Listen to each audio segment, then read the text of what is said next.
Check कर ले, कई बार बेध्यानी हो जाती है।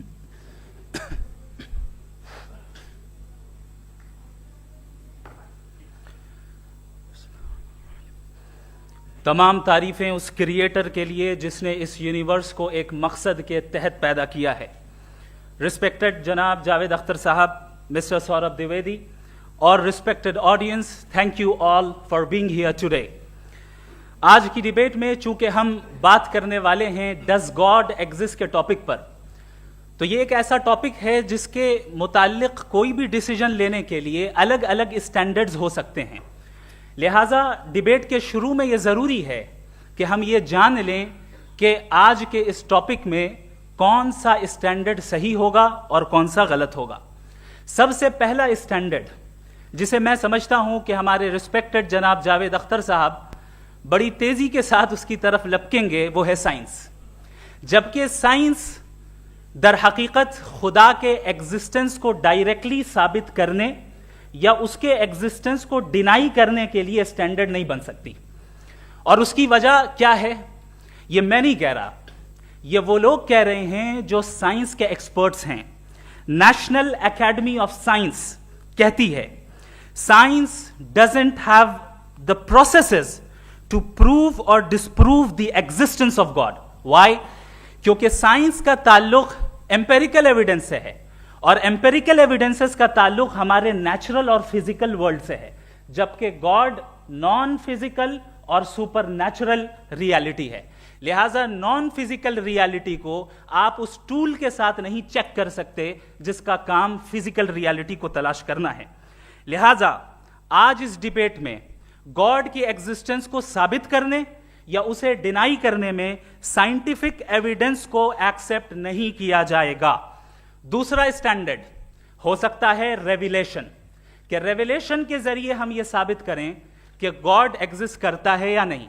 लेकिन यह स्टैंडर्ड भी आज इररेलेवेंट है। क्यों?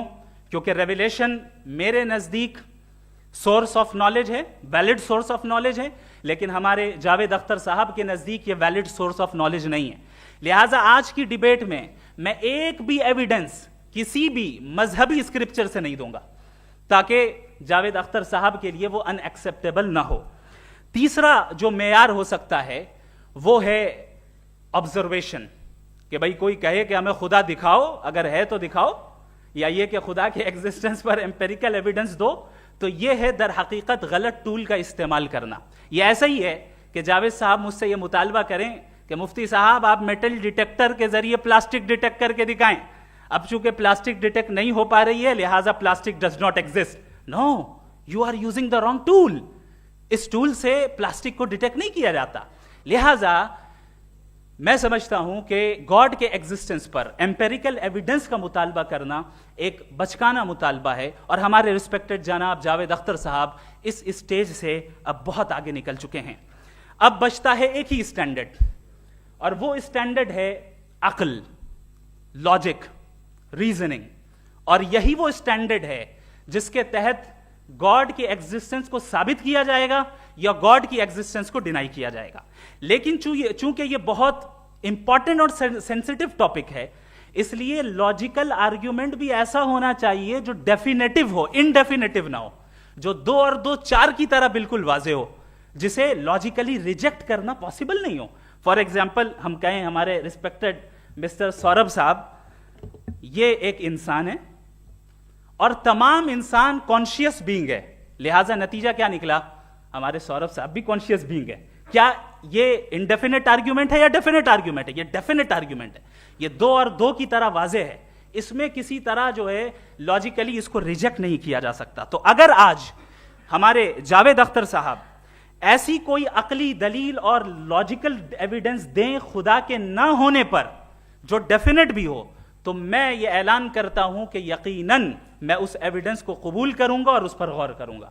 लेकिन साथ में यह भी ऐलान कर देता हूं प्रेडिक्शन के तौर पर कि ऐसा कोई डेफिनेट आर्ग्यूमेंट कोई नहीं पेश कर सकता। दलील हम देंगे और डेफिनेटिव दलील देंगे, लॉजिकल दलील देंगे, ऐसी दलील देंगे जो एंटायर एथिस्टिक वर्ल्ड उसे रेफ्यूट नहीं कर सकती। चलें अब हम एक एग्जाम्पल सोचते हैं, एक सिनेरियो, सिंपल सिनेरियो, तमाम ऑडियंस से गुजारिश है। हम और आप एक आइसोलेटेड आइलैंड पर हैं, ऐसा आइलैंड जहां पे हमसे पहले कोई कभी नहीं गया। चलते चलते आपके सामने अचानक आपने देखा एक पिंक कलर की बॉल पड़ी हुई है। सबसे पहला सवाल आपके जहन में क्या आएगा कि ये बॉल यहां क्यों आई, कैसे आई, ये पिंक कलर की ही क्यों है, कोई और कलर भी हो सकता था, ये इसी शेप में क्यों है, कोई और शेप भी हो सकता था। नेचुरली आप इस तरफ पहुंचेंगे कि कोई ना कोई है जिसने इन स्पेसिफिक प्रॉपर्टीज के साथ इस बॉल को बनाया है और यहां पे रखा है।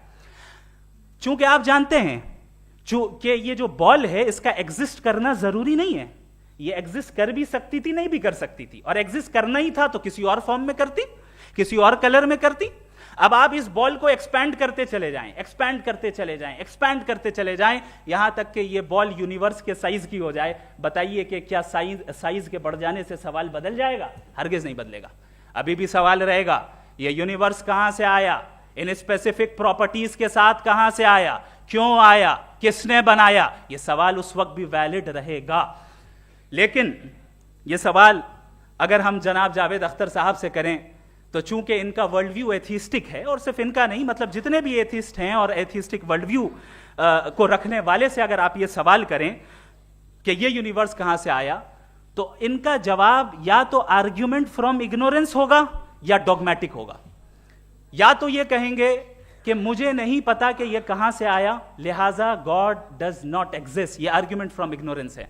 या ये कहेंगे कि ये यूनिवर्स खुद ब खुद बन गया, इसका मतलब ये है कि उस बॉल को भी खुद ब खुद बन जाना चाहिए। लेकिन बॉल के ताल्लुक से ये एक्सप्लेनेशन एक्सेप्ट नहीं की जाएगी कि ये खुद ब खुद बन गई, लेकिन यूनिवर्स के ताल्लुक से कर दिया जाएगा। इसे हम दूसरे अल्फाज में डॉगमा भी कह सकते हैं। दूसरी चीज, हमारे जावेद अख्तर साहब जरूर गॉड ऑफ गैप्स की मिसाल भी जरूर देंगे, और मिसाल देंगे कि पहले ज़माने में बिजलियां कड़कती थी तो लोगों ने किसी एक खुदा की तरफ, और बारिश होती थी तो दूसरे खुदा की तरफ मंसूब कर दिया, उनके पास दलील नहीं थी। यह हमारा वर्ल्ड व्यू है ही नहीं, यह हमारा वर्ल्ड व्यू है ही नहीं, क्योंकि नेचुरल फिनोमेना के प्रोसेस की इंटरप्रिटेशन को जान लेने से यह कहां से साबित हो गया कि गॉड एग्जिस्ट नहीं करता है। इस पर मैं इंशाअल्लाह अभी आगे बात करूंगा। आप हजरात ये भी देखेंगे, और मैं ये एक्सपेक्ट करता हूं कि हमारे रिस्पेक्टेड जनाब जावेद अख्तर साहब जरूर इमोशनल आर्ग्यूमेंट्स भी देंगे, जो कि एक लॉजिकल फेलेसी है जब बात आती है ट्रुथ को डिसाइड करने में। क्यों? मिसाल के तौर पर वो कहेंगे कि अगर गॉड है तो ईविल क्यों एग्जिस्ट करता है, जबकि मैं कहता हूं ईविल का एग्जिस्ट करना गॉड के एग्जिस्ट करने की दलील है, उसके खिलाफ नहीं है। चूंकि अगर गॉड है तो हम सब उसके सामने अकाउंटेबल हैं, और अगर हम अकाउंटेबल हैं तो अकाउंटेबिलिटी के लिए ईविल का मौजूद होना जरूरी है, उसके बगैर हम अकाउंटेबल नहीं हो सकते। और अगर हम अकाउंटेबल नहीं हैं तो हम जनाब जावेद अख्तर साहब से पूछेंगे कि आप बताएं कि फिर सफरिंग इस दुनिया में क्यों है? अगर खुदा नहीं है तो सफरिंग क्यों है? और उन लोगों के जज्बे का क्या जिनके अंदर सफरिंग के बाद इंतकाम लेने का जज्बा पाया जाता है और वो इस दुनिया से ऐसे ही चले गए, क्या उनकी सारी तकलीफें बेकार चली जाएंगी? अब आ जाएं उसी एग्जाम्पल की तरफ कि बॉल, मुझसे अगर कोई पूछे इस बॉल को किसने बनाया और या इस एक्सपेंडेड बॉल को किसने बनाया, मैं कहूंगा कि चूंकि ये यूनिवर्स और इस यूनिवर्स की तमाम चीजें कॉन्टिंजेंट हैं। कॉन्टिंजेंट होने का मतलब ये होता है कि जो अपने एग्जिस्टेंस पे किसी के ऊपर डिपेंड करती हो, तो जाहिर है ये यूनिवर्स कॉन्टिंजेंट है। और अगर कोई चीज कॉन्टिंजेंट नहीं है तो मैं रिक्वेस्ट करूंगा कि मुझे दिखा दें कि कौन सी चीज यूनिवर्स में कॉन्टिंजेंट नहीं है, हम भी जरा गौर कर लें और हम भी देख लें। और जब कॉन्टिंजेंट चीजें मौजूद हैं तो फिलोसोफर्स की इस्तिलाह के मुताबिक, हम उस टर्मिनोलॉजी के मुताबिक हम उस जगह तक पहुंचते हैं और उस हस्ती तक पहुंचते हैं जिसे नेसेसरी बीइंग कहा जाता है, कि ये वो नेसेसरी बीइंग है जिसका मौजूद ना होना नामुमकिन हो। क्योंकि अगर ये मौजूद ना हो तो सारी चीजें एग्जिस्टेंस में आएंगी ही नहीं, और ये सारी कॉन्टिंजेंट चीजें उसी के ऊपर डिपेंड करती हैं। अब अगर आप ये सवाल करते हैं कि फिर उस हस्ती को किसने बनाया, फिर उसका कॉज क्या है, फिर उसका कॉज क्या है, फिर उसका कॉज क्या है, और एंडलेसली चले जाएं, इसे हम कहते हैं इन्फिनिट रिग्रेस ऑफ कॉजेस, जो कि लॉजिकल फेलेसी है। कॉन्सेप्चुअली इन्फिनिटी पॉसिबल है। मिसाल के तौर पे न्यूमेरिकल्स 1 2 3 गिनते चले जाएं, इन्फिनिट नंबर्स हैं। मैं कॉन्सेप्चुअली बात नहीं कर रहा, प्रैक्टिकली रियलिटी में साबित करके दिखाएं कि infinite regress of causes possible है या नहीं। अगर पॉसिबल है तो हम मान लेंगे, मिसाल दे दें, और पॉसिबल नहीं है तो एक ही ऑप्शन बचता है जिसे हम कहते हैं नेसेसरी बीइंग। ऐसी नेसेसरी बीइंग जो इंडिपेंडेंट है, क्योंकि अगर वो डिपेंडेंट हुई तो वो नेसेसरी नहीं रहेगी। ऐसी इंडिपेंडेंट बीइंग जो इटर्नल है, अगर वो इटर्नल नहीं होगी, उसकी बिगिनिंग होगी तो वो खुद कॉन्टिंजेंट है। ऐसी ऐसी बीइंग जो पावरफुल है, क्योंकि कॉन्टिंजेंट को एक्चुअलाइज करने के लिए पावर चाहिए, ऐसी बीइंग जो इंटेलिजेंट है और नॉलेजेबल है, क्योंकि ये यूनिवर्स स्पेसिफिक फॉर्म और स्पेसिफिक लॉज ऑफ नेचर के तहत प्रिसाइजली चल रहा है। Thank you. थैंक यू मुफ्ती साहब। मैं इन दलीलों के बाद जावेद अख्तर साहब से गुजारिश करूंगा, आप बैठ के बोलना चाहेंगे या वहाँ? जी।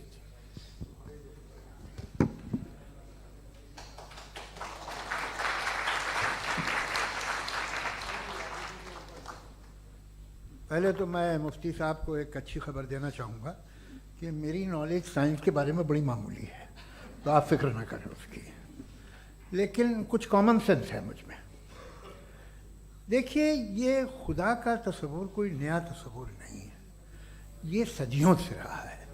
ये कुछ रिलीजन 3000 साल पुराने होंगे, 4000 साल पुराने होंगे, लेकिन इंसान कोई 10,000 12,000 साल से एग्जिस्ट करता है होमोसेपियन की शक्ल में, और हमेशा कुछ ना कुछ मज़हब रहे।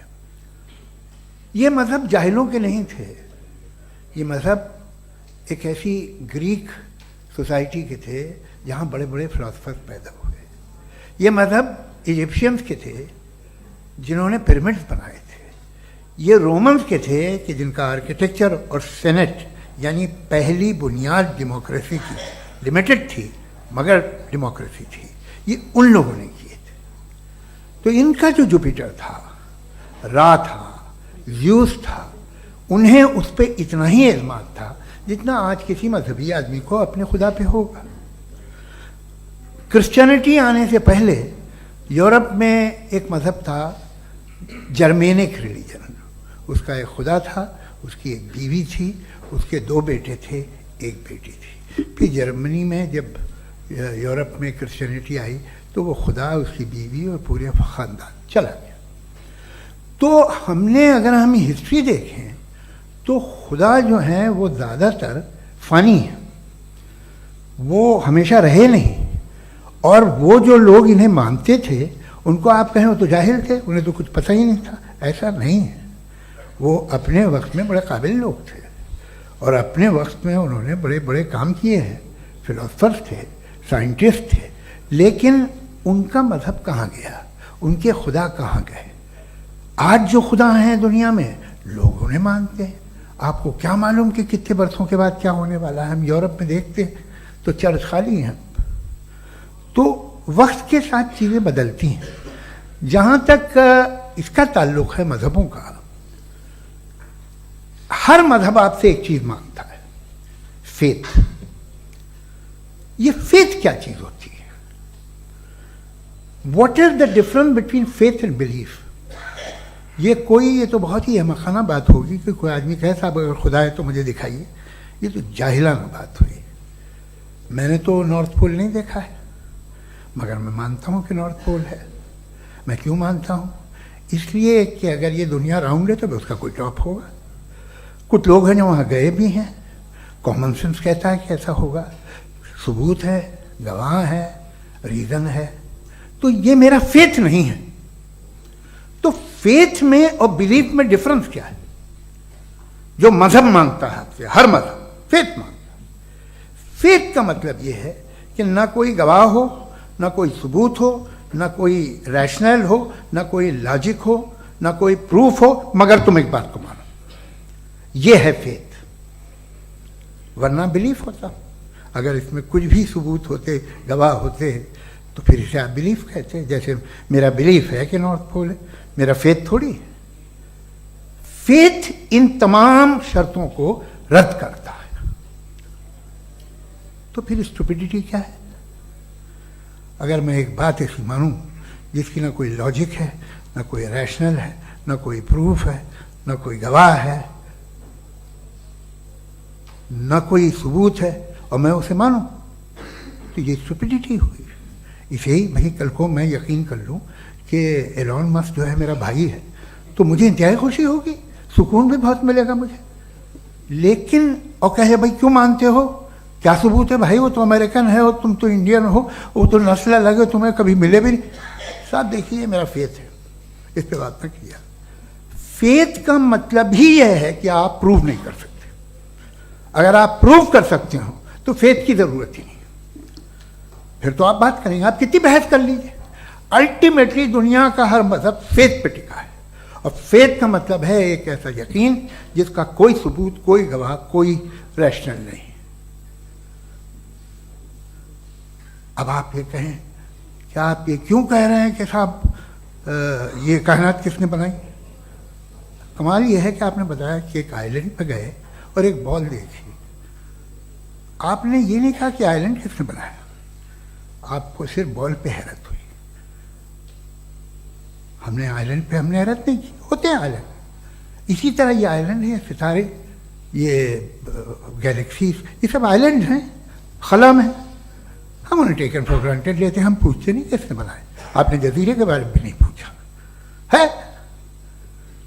मेरी पैदाइश कैसे हुई? क्या मैं प्लान पैदा हुआ था? I was plan to be born, या एक लकी स्पर्म था जो किसी एग से चिपक गया? मेरी पैदाइश रैंडम। और इंसाफ जिसे आप कहते हैं, इंसाफ का तो नेचर से कोई वास्ता ही नहीं है। जो आप कहते हैं कि एक दिन इंसाफ मिलेगा, इंसाफ is a human concept, nature में कोई इंसाफ नहीं। अगर शेर हिरन को खा जाता है तो उसे कोई सजा नहीं मिलती। अगर एक आंधी आती है और हरे भरे पेड़ों को उखाड़ के फेंक देती है तो आंधियों की जेल नहीं होती है। नेचर में इंसाफ नहीं, इसलिए मुझे नेचर को इंसाफ की जरूरत भी नहीं। नेचर तमाम एक है। अब हम कहें कि साहब ये देखिए जो मैंने खाना खाया था, ये मेरी आंख तो नहीं यूं कर दिया उसे, तो इसे सजा मिलनी नहीं, वो सिस्टम है, ऐसे ही चल रहा है। नेचर बगैर इंसाफ के है। इंसाफ इज अ ह्यूमन कॉन्सेप्ट। तो जो आपसे कहता है कि मैं तुम्हें इंसाफ दूंगा, वो इंसानी जहन की पैदावार है। ये नेचुरल है ही नहीं, ये आसमानी है ही नहीं। नेचर का तसव्वुर, इंसाफ का तसव्वुर। भाई आप साथ मिलते हैं, अब आप लेफ्ट हैंड ड्राइव कर लें, ये क्या है? तमाम सच, तमाम नेकी, तमाम शराफत लेफ्ट हैंड ड्राइव है। वरना क्या होगा, या तो आप क्रॉस कर देंगे, आपका एक्सीडेंट हो जाएगा, या आप किसी को मार देंगे, या ट्रैफिक जैम हो जाएगा। झूठ, बेईमानी, रिश्वतखोरी, ये तमाम जो है driving on the wrong side है। इसके ऊपर कुछ नहीं। ये तो हमने बनाया है, जैसे हमने लेफ्ट हैंड ड्राइव बनाई है। ये कॉन्सेप्ट ऑफ इंसाफ जो है ये हमारा है, इसका नेचर से कोई वास्ता नहीं। शेर खा जाता है हिरन को, उसे जेल होती है क्या? कुछ भी नहीं, है ही नहीं। तो ये जो दुनिया के रिलीजन प्रॉमिस करते हैं आपसे इंसाफ, इसी से मालूम होता है कि ये मैन मेड है। ये तसव्वुर कहीं और का है ही नहीं। जो नेचर है, कुछ लोग कहते हैं नेचर ही खुदा है, तो नेचर में तो इंसाफ नहीं कहीं। और आप वादा कर रहे हैं कि तुम्हें मरने के बाद इंसाफ मिलेगा। मुझे अगर मिलेगा तो मैं बहुत खुश होऊंगा, लेकिन मैं यकीन नहीं कर पाता हूं, इसलिए कि मैं फेथ नहीं पैदा कर सकता। The very fact that religions demand faith, इसका मतलब है कि उनके पास जस्टिफिकेशन नहीं है। अच्छा साहब, फिर रिलीजन अगर मॉडरेशन में है, कोई सा भी नहीं, वो आप में कुछ खूबियां भी पैदा करता होगा। देखिए उससे ये फ़ायदा है, वो फ़ायदा है। अल्कोहल जो है वो ज़्यादातर दवाओं में यूज़ होती है, और एक सर्वे किया गया था अमेरिका में कि लॉन्जेटिविटी किन लोगों की है। तो एक तरफ वो लोग थे जो शराब पीते ही नहीं थे, और एक तरफ वो थे जो एक बोतल शराब रोज़ पीते थे। सबसे ज़्यादा लंबी उम्र उनकी है जो 2 पैग नाप के शराब पीते और खाना खाते हैं। मगर हम शराब को बुरा समझते हैं, मैं भी बुरा समझता हूँ। क्यों? ऐसा होता नहीं। कुछ चीज़ों में आदत होती है कि वो बढ़ती है। आज तक में एक आदमी दूध पीता है, आप 10 साल बाद भी मिलेंगे तो एक ही गिलास पीता होगा। ऐसा नहीं होता, सुबह से दूध पीता रहता है। मिल्कोहलिक मैंने नहीं देखे, अल्कोहलिक होते हैं। ये टेंडेंसी है मजहब की कि वो बढ़ता है, जैसे कैंसर बढ़ता है, जैसे शराब बढ़ती है। कुछ लोग होंगे जो उसे सही तरह से यूज़ करते। मुझे यकीन है कि हमारे मुफ्ती साहब भी उनमें से एक, इनसे बहुत खुशी हुई मुझे इनसे मिलकर। लेकिन कितने लोग हैं कि आज आप देखते हैं दुनिया में जो तबाहियाँ हैं, इनमें कितना हाथ है उन लोगों का जो बिलीवर कहते था मजहब ये नहीं कहता, ना कहता होगा, मगर जब ये मजहब पीते हैं तो ऐसे बिहेव करते हैं। थोड़ा सा अगर हो तो शायद बहुत अच्छी बात, लेकिन शराब थोड़ी सी नहीं रहती, उसमें टेंडेंसी है पहले। थोड़ा सा अगर 2-3 कैंसर के सेल हो ना बॉडी में तो आदमी सिम रहेगा, लेकिन वो 2-3 सेल नहीं रहते, वो मल्टीप्लाई होते हैं। जावेद साहब टाइम पूरा हो गया। टाइम हो गया, तो बस बात खत्म हो गई। अच्छा, मुझे कुछ और कहने को था भी नहीं। जी, मैं पहले जवाबी दौर के लिए इनवाइट कर रहा हूं मुफ्ती साहब को। Your rebuttal round 1, you have 7 minutes.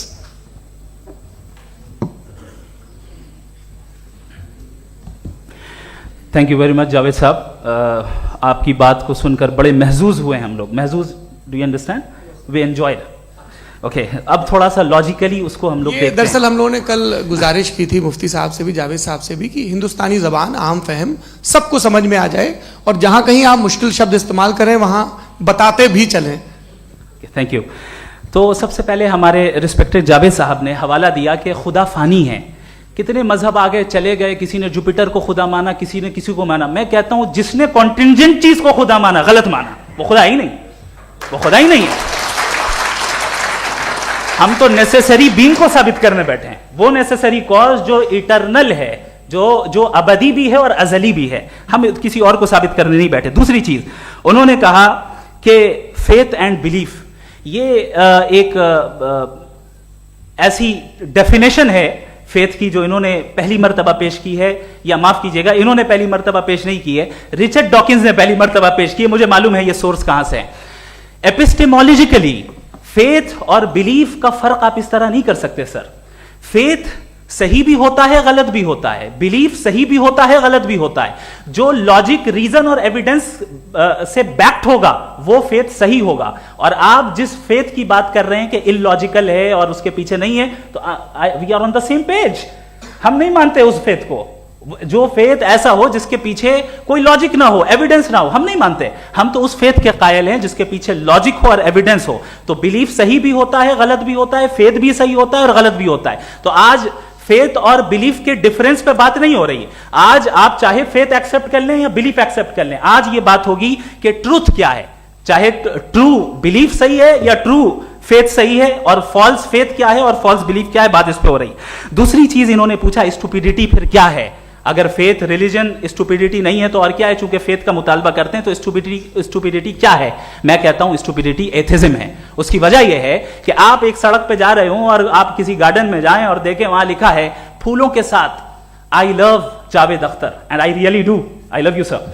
सो जब आप वहां पर पहुंचे तो वहां पहुंचकर अब ये बताएं, क्या आप ये कहेंगे वाह व्हाट अ नेचुरल सिलेक्शन?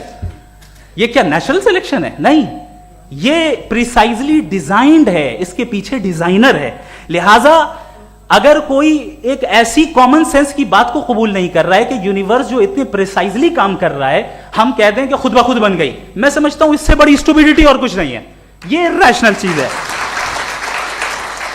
फिर हमारे सर ने कहा कि आपने बॉल पे फोकस किया, आइलैंड पे फोकस नहीं किया।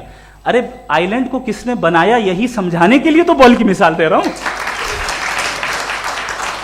और बॉल भी कॉन्टिंजेंट है, आइलैंड भी कॉन्टिंजेंट है, दोनों नेसेसरी बीइंग का मुतालबा करते हैं। आगे इन्होंने कहा कि नेचर में कोई इंसाफ नहीं है। हम डिसाइड करते हैं कि मोरालिटी क्या होती है, इंसाफ क्या होता है। हम डिसाइड करते हैं, जैसे ड्राइविंग सीट में ट्रैफिक वाला, ये तो किसी खुदा ने नहीं कहा, ये है, इसे कहते हैं फॉल्स इक्विवेलेंस। ये एक लॉजिकल फेलेसी है। आपने जो है मिसाल दी ड्राइविंग की और ट्रैफिक की, ये सब्जेक्टिव मोरालिटी है। आप सब्जेक्टिव मोरालिटी को मिसाल बनाकर ऑब्जेक्टिव मोरालिटी के ऊपर नहीं थोप सकते। इंसाफ की ऑब्जेक्टिव मोरालिटी है। अगर आप ये कहते हैं कि नेचर में इंसाफ नहीं है तो इंसाफ का न होना ये नेचुरल हुआ, तो फिर नेचर को नेचर रहने दे। क्यों हम इतना स्ट्राइव कर रहे हैं दुनिया में इंसाफ लाने के लिए? ये तो इलॉजिकल बात है, इरैशनल बात है। इसलिए बहुत सी चीजें ऐसी हैं जो ऑब्जेक्टिवली जो है इविल या गुड हैं, और बहुत सी चीजें ऐसी हैं जो सब्जेक्टिवली हैं। सब्जेक्टिवली जो मोरल होता है या इमोरल होता है उसको हम सोशल कंसेंसस से या पर्सनल प्रेफरेंस से डिसाइड करते हैं, लेकिन जो ऑब्जेक्टिव मोरालिटी है जिसमें इंसाफ आया, जो इन्होंने बार बार रिपीट किया, ये ऑब्जेक्टिव है, सब्जेक्टिव नहीं है। अगर आप कहते हैं ये सब्जेक्टिव है तो मेरा सवाल आपसे ये है, क्या सोशल कंसेंसस के जरिए अगर जुल्म को सही करार दे दिया जाएगा तो आप जुल्म को जस्टिफाई करेंगे? दूसरी चीज, इन्होंने ये कहा कि 2 पैक शराब पी लें तो वो उतने पे नहीं रहता, बढ़ जाता है। यही मामला मजहब के साथ है, 2 पैक आप पी लें बढ़ेगा।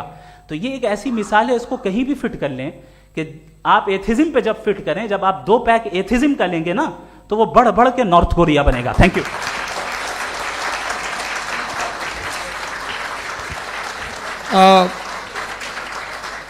फर्स्ट राउंड के रिबटल के लिए मैं जावेद साहब को इनवाइट कर रहा हूं। आपके पास 7 मिनट का वक्त है, रीसेट कर दीजिएगा प्लीज। मुझे इस बात की खुशी है कि मुफ्ती साहब ने भी मान लिया कि नेचर में कोई इंसाफ नहीं है।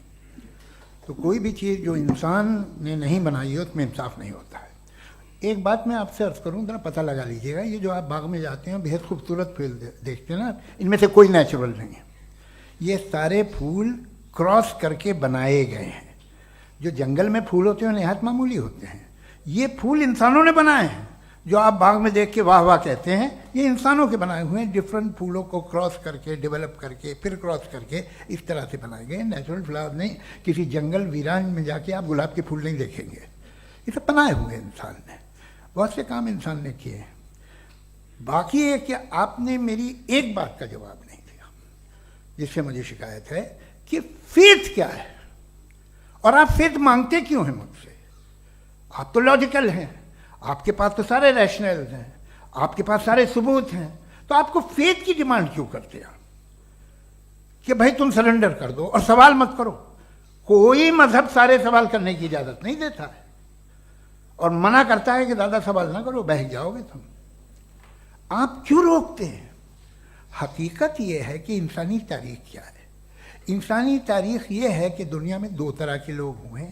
एक वो जिन्होंने अपनी लाइल्मी की परस्तिश की है, दूसरे वो जिन्होंने अपनी इग्नोरेंस या लाइल्मी से झगड़ा किया है और मालूम किया है कि क्या है। ये जो आप कह रहे हैं, आज आप हैरान हैं कि भाई ये यूनिवर्स कैसे बनी। लोग हैरान थे कि सूरज डूबता है तो इधर से कैसे निकलता है। और आप एक कदम जाके हमेशा का मानने को तैयार है, एक कदम पीछे ही मान जाइए। भाई आप इसके बाद जाते हो, कहते सवाल ना करना कि ये कहाँ से आया, ये पावर तो हमेशा से हमेशा रहेगी। तो आप यूनिवर्स के बारे में मानने में क्या तकलीफ है? एक कदम पहले रुक जाइए। ये हमेशा से थी या नहीं थी, हमें मालूम नहीं है। और ये कहना कि हमें मालूम नहीं है, कमाल ये है कि दुनिया के सारे मजहब सब जानते हैं ये दुनिया कैसे बनी थी, कैसे मिटेगी, मरने के बाद क्या होगा, इनको सब इल्म है। इनको किसी को डायनासोर होते थे पहले ये नहीं पता था, किसी को नहीं पता। किसी भी दुनिया की मजहबी किताब में डायनासोर का जिक्र नहीं है। लेकिन बाकी सब बातें, how to make universe in 4 easy lessons and बाकी सब पता है। जिसको सब पता है वो गड़बड़ है। हम में ये इंकिसार, ये ह्यूमिलिटी होनी चाहिए कि हम ये कहें कि हमें ये बहुत सारी बातें नहीं मालूम, लेकिन हम उनकी परस्तिश ना करें, अपनी लाइल्मी को की परस्तिश ना करें, हम उसे पता लगाने की कोशिश करें। जिस दुनिया में आप बैठे हैं सर, ये हॉल जो है, ये इलेक्ट्रिसिटी जो है, ये माइक जो है, जिस हवाई जहाज से आप आए थे, वो जिस कार से आप यहाँ आए हैं, ये सब उन लोगों की बनाई हुई है जिन्होंने सवाल किए थे। ये दुनिया जिसमें आप आज आराम से हैं, ये उन लोगों की बनाई है कि जिन्होंने सवाल किए थे। और हर स्टेज पे इन सवालों को मकरूह कहा गया था, गलत कहा गया था। आप जरा तारीख पढ़िए, एक बड़ी दिलचस्प किताब है बर्ट्रैंड रसेल की, जिसमें उसने रिलीजन एंड साइंस कि कब से रिलीजन जो है साइंस के अगेंस्ट है। और हद तो यह है कि भाप के इंजन के खिलाफ थे, स्टीम इंजन के भी खिलाफ थे, और फतवे हुए उन पे, वेटिकन ने दिए। तो तो ये हमेशा, अभी जैसे ही ये राइट विंगर आते हैं अमेरिका में पावर में, तो वो जो अपना ये क्या बोलते हैं उसे, सीड क्या बोल रहे, सीड क्या जो, हाँ नहीं सीड जो होते हैं जिन पे जी, नहीं भाई, वो जो ह्यूमन बॉडी के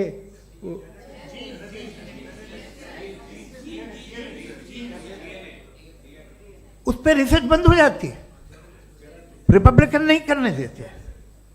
अरे भाई इतना डर क्या है तुम्हें?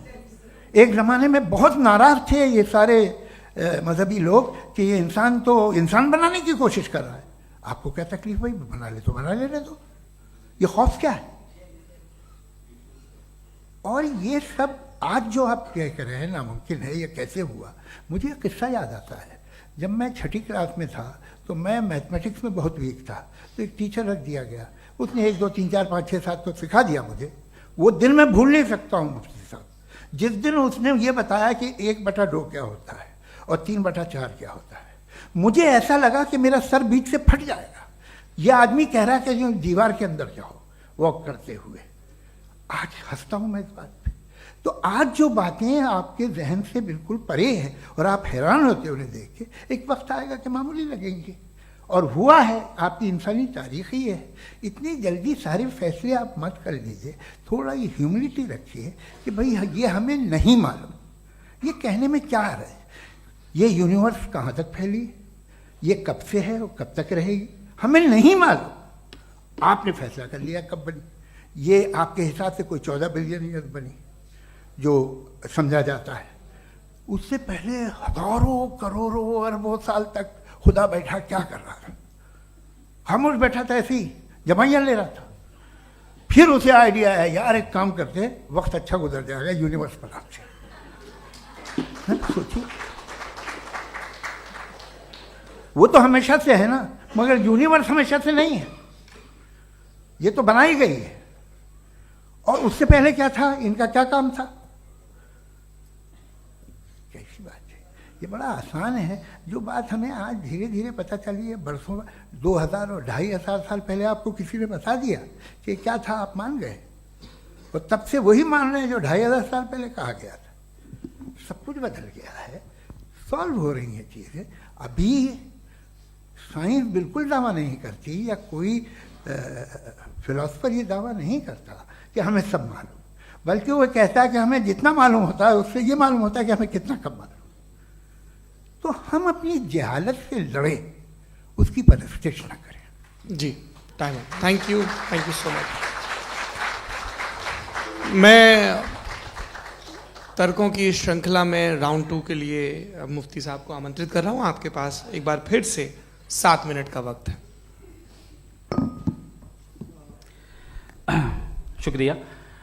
जनाब जावेद अख्तर साहब कई मर्तबा दोहरा रहे हैं कि फेथ का मतलब बताइए, फेथ का मतलब बताइए। मैंने बता दिया, फेथ सही भी होता है, गलत भी होता है। और आज हम फेथ पे बात नहीं कर रहे, हम ट्रुथ और डज गॉड एग्जिस्ट पे बात कर रहे हैं। क्या डज गॉड एग्जिस्ट, ये ट्रुथ यानी गॉड है या नहीं है, इसमें से दोनों ट्रुथ क्या है। अब आप उसे फेथ कह लें, बिलीफ कह लें, नॉट माई बिजनेस। उसके बाद आपने कहा कि भाई सवाल करने से मजहब रोकता है। मैं कहता हूं जो रोकता है वो रोकता होगा, मैं नहीं रोकता, बल्कि सवाल करें, सवाल करना चाहिए। सवाल कर करके तो हम आगे बढ़ते हैं, तरक्की करते हैं, और इसीलिए मैं आज यहां पे आया हूं। लेकिन सवाल सिर्फ खुदा से नहीं होगा, आपसे भी होगा। सवाल एथिज्म से भी होगा, सवाल सिर्फ मजहब से नहीं होगा, सबसे होगा।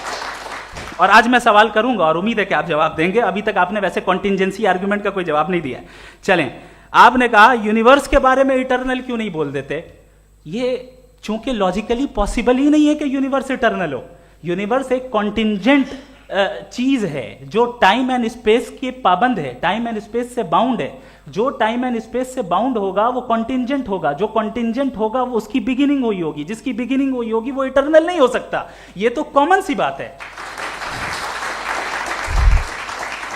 आपने कहा कि किसी मजहबी किताब में डायनासोर का जिक्र नहीं है। अफसोस कि आज तक किसी मैथमेटिक्स के किताब में मुझे डायनासोर का जिक्र नहीं मिला।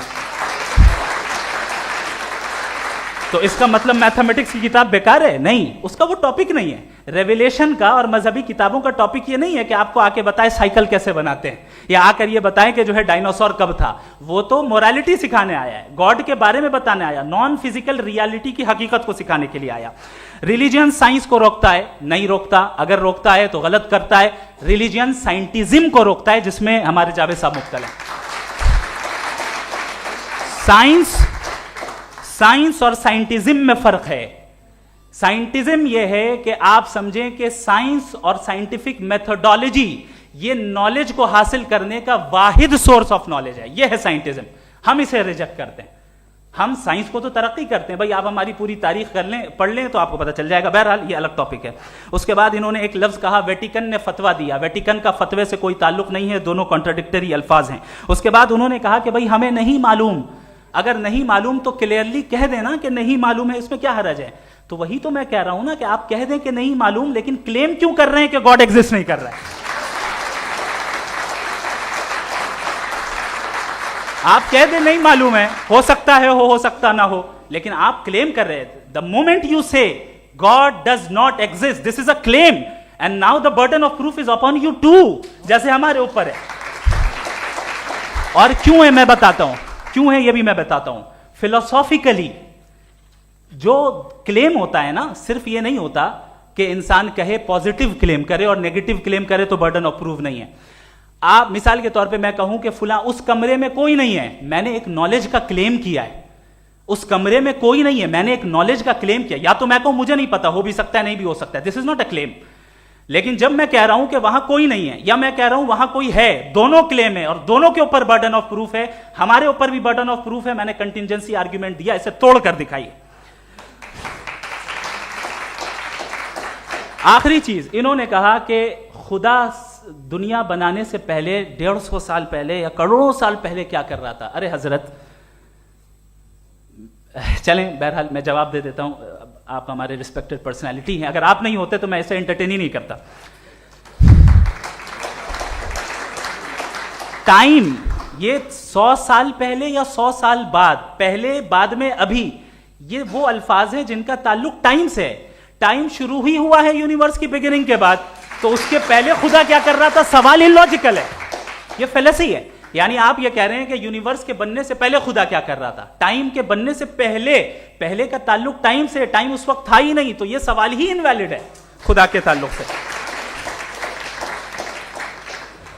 दूसरी चीज, आर्ग्यूमेंट ऑफ कंटिजेंसी जो मैंने आपके सामने पेश की है, आपने बार बार ये प्रूफ किया और ये कह रहे हैं कि गॉड ऑफ गैप्स।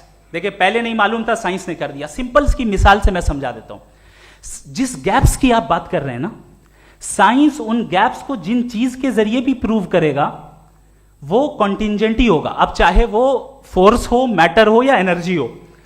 लिहाजा सवाल हमारा उस वक्त भी वैलिड होगा जब तक कि आप नेसेसरी बीइंग पे ना आ जाएं, और इन्फिनिट रिग्रेस पॉसिबल नहीं है of causes in practical world, तो जाहिर है कहीं रुकना पड़ेगा। जहां रुकेंगे वही खुदा है। दूसरी चीज, आपने ये कहा, क्या कह रहा था मैं, किस पॉइंट को? What? Oh no, after that. Just now. हाँ, जहां रुकेंगे वही खुदा है। बहरहाल, तो टाइम का जिक्र हो गया, गॉड ऑफ गैप, सॉरी, या इसकी एक मिसाल आप ले लें।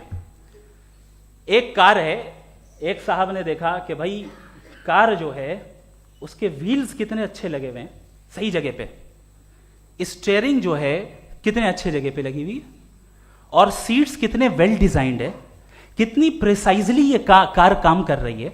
तो जरूर कोई ना कोई इसे क्रिएट किया है, किसी ने क्रिएट किया है। अब जावेद साहब आए और कहे, अरे जनाब बोनेट खोलिए, इसमें इंजन है, इंजन इस कार को चला रहा है, hence prove no one has created the car. This is illogical, this is irrational. आपने इंजन के जरिए उस गैप को तो साबित किया, लेकिन क्या उससे कार की जो क्रिएशन है और उसका जो क्रिएटर है ये इम्पॉसिबल हो जाए? ऐसा पॉसिबल है? उसका सवाल खत्म हो जाए, ऐसा पॉसिबल है? नहीं। आपने गैप्स को फिल करके, कॉन्टिंजेंट चीजों से गैप्स को फिल करके हमारे ऑब्जर्वेशन को और ब्रॉड कर दिया। अब हमें और पता चल गया कि ये जो कार है इसका सिस्टम कितना ज्यादा कॉम्प्लेक्स है। पहले कम समझते थे, अब कॉम्प्लेक्सिटी और ज्यादा वाजे हो गई। अब हमें समझ में आ रहा है कि हमारी सर्टेनिटी और बढ़ गई कि जरूर इस कार को किसी ना किसी ने बनाया। यही मामला यूनिवर्स का है। साइंस हमेशा फिजिकल वर्ल्ड की चीजों को ही फिल करती जाएगी और फिजिकल चीजों से ही करती जाएगी, चूंकि एम्पेरिकल एविडेंस का ताल्लुक फिजिकल वर्ल्ड से है। आप साइंस के जरिए मेटाफिजिकल रियलिटी को कभी साबित नहीं कर सकते। ये रॉन्ग टूल का इस्तेमाल करना है। ये वही काम है कि आप मेटल डिटेक्टर से प्लास्टिक डिटेक्टर करने चलें, जो कि जाहिर है सही नहीं है। Thank you.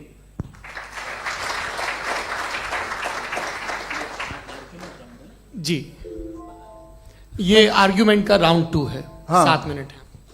पहले तो मैं आपसे अर्ज करूं कि आपने कहा कि जब कायनात ही नहीं थी तो वक्त भी नहीं था, कुछ भी नहीं था। कैसे नहीं था? खुदा था।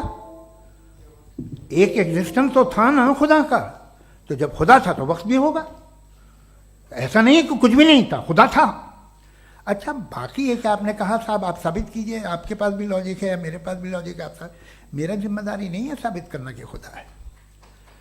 बर्टन रसल ने बड़ी अच्छी बात कही। बर्टन रसल ने बड़ी अच्छी बात कही। मैं आपसे अगर ये दावा करूं कि एक चाय की केतली मरीख के चारों तरफ घूम रही है, मार्स के चारों तरफ, तो यह आपका काम नहीं है कि आप साबित करें कि कोई चाय की केतली नहीं है। ये मेरा काम है, मैंने दावा किया है। ये दावा तो मजहबी लोग करते हैं कि खुदा है। मैं क्यों साबित करूं कि नहीं है? जब तक आप मुझे कन्विंस नहीं कर देंगे मैं नहीं मानूंगा। आपकी जिम्मेदारी है, मेरी जिम्मेदारी नहीं है।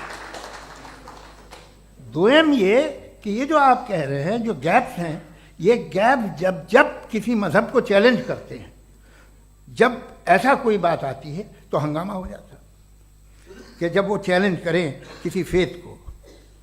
ये तमाम साइंस जो है इसे मुख्तलिफ जगहों पे मुख्तलिफ वक्तों में मजहब ने रोकने की कोशिश की है। ये किताब है religion and science, Burton Russell की, पढ़िएगा, अच्छी लगेगी आपको। तारीख ही है साइंस, मजहब की साइंस से उसका यही रिश्ता है। अच्छा, अब ये हम सोचें कि बहरहाल ये वजूद जो है मजहब और ये बिलीव इन गॉड इंसान को बेहतर बना देता है।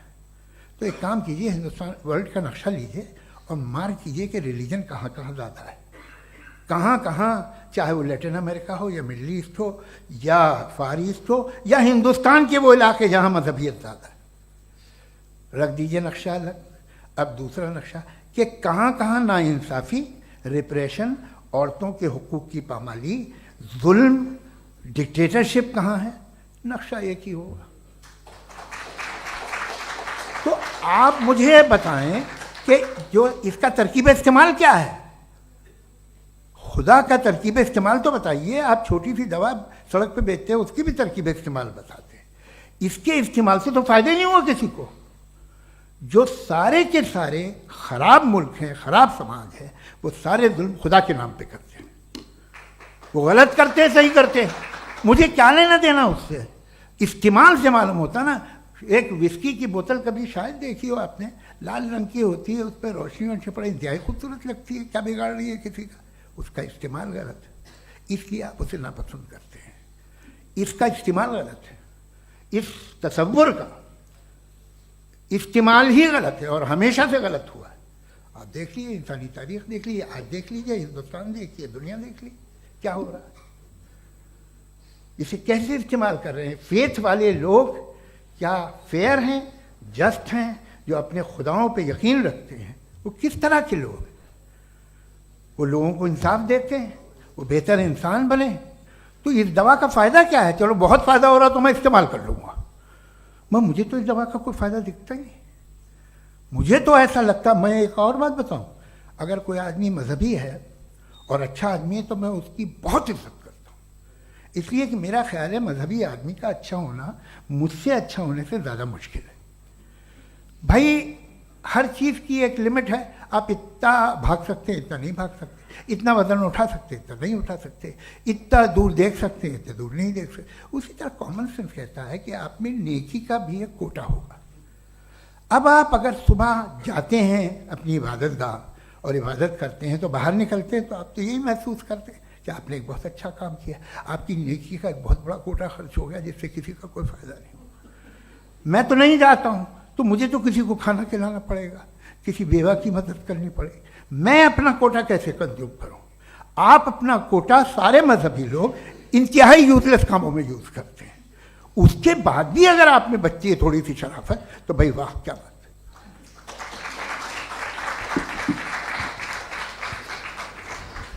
एक तो मुझे ये बात बहुत अच्छी लग रही है कि दोनों ही विद्वान समय को मानते हैं और बहुत समय से अपनी दलीलें और बाज दफा समय से पहले अपनी तकरीरें पूरी करके अपनी अपनी कुर्सी पर बैठ रहे हैं। ये इस आर्ग्यूमेंट का राउंड 2 पूरा हुआ। अब रिबटल का राउंड 2 है और उसके बाद क्रॉस एग्जामिनेशन होगा। नहीं, आपका आर्ग्यूमेंट हो गया सर।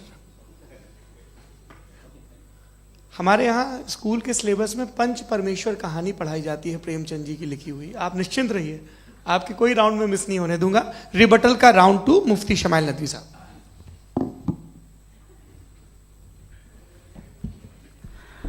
असल में जो हकीकी प्रॉब्लम है, असल प्रॉब्लम है वो ये है कि जावेद साहब के पास कॉन्सेप्ट ऑफ गॉड क्लियर नहीं है। इन्होंने कहा कि कायनात से पहले खुदा तो था, तब भी तो टाइम होगा। ये टाइम कायनात का हिस्सा है। हम खुदा, उस खुदा को मानते हैं, नेसेसरी बीइंग का टाइमलेस होना जरूरी है, चूंकि वो टाइम का क्रिएटर है। जब उसने टाइम को क्रिएट किया तो वो खुद टाइम पे कैसे होगा? उसने जब स्पेस को क्रिएट किया तो खुद स्पेस में कैसे होगा? अगर वो टाइम एंड स्पेस को पहले से ही उसका पाबंद है तो फिर किस चीज को उसने क्रिएट किया? लिहाजा ये सवाल गलत है कि खुदा था तो टाइम होगा। बिल्कुल नहीं, टाइम के पाबंद हम है, खुदा नहीं है। हम फिजिकल वर्ल्ड से ताल्लुक रखते हैं, वो मेटाफिजिकल रियलिटी है। दूसरी चीज इन्होंने मिसाल दी कि चाय की केतली हवा में घूम रही होगी, और पता नहीं शायद वो बर्टन रसल का उन्होंने हवाला दिया। बहरहाल यही प्रॉब्लम है। प्रॉब्लम यही है कि हम चीजों के दरमियान डिफरेंशिएट नहीं कर पाते हैं। ये जो आपने मिसाल दी ये इमेजिनेशन है, और मैं जो साबित कर रहा हूं वो लॉजिकल नेसेसिटी है। आप इमेजिन करने आए तो कुछ भी करें, जुपिटर में पिंक एलिफेंट होगा, यूनिकॉर्न होगा, करें, उससे कायनात पे क्या फर्क पड़ता है? उससे आप लॉजिकल नेसेसिटी साबित नहीं कर सकते। मैं तो उस प्राइम कॉज की बात कर रहा हूं, उस नेसेसरी बीइंग की बात कर रहा हूं जिसके बगैर इस कायनात का एग्जिस्टेंस मुमकिन नहीं है। दूसरी चीज, मजहब को साइंस चैलेंज करती है वगैरह वगैरह, ये हमारा टॉपिक ही नहीं है। मैं इस पे बात करूंगा तो फिर मेरा वक्त चला जाएगा। मजहब के ऊपर चूंकि हमारी डिस्कशन नहीं है, साइंस को मजहब और बिलखुसूस मैं और हमारा वर्ल्ड व्यू कम अज कम साइंस को पीछे नहीं करता है, साइंटिज्म की मजम्मत करता है। इसकी वजाहत मैंने पहले कर दी। दूसरी चीज इन्होंने कहा वर्ल्ड का नक्शा लीजिए, वर्ल्ड मैप लीजिए, 2 अलग अलग जगह की। हजरत, मैंने ये होमवर्क किया था और मैंने मिडिल ईस्ट का एक नक्शा लिया और यूरोप का एक नक्शा लिया। ये मजहबी इलाका और ये लिबरल और एथीस्ट इलाका। मुझे पता चला कि सबसे ज्यादा रेप केसेस जो हैं वहां पर है।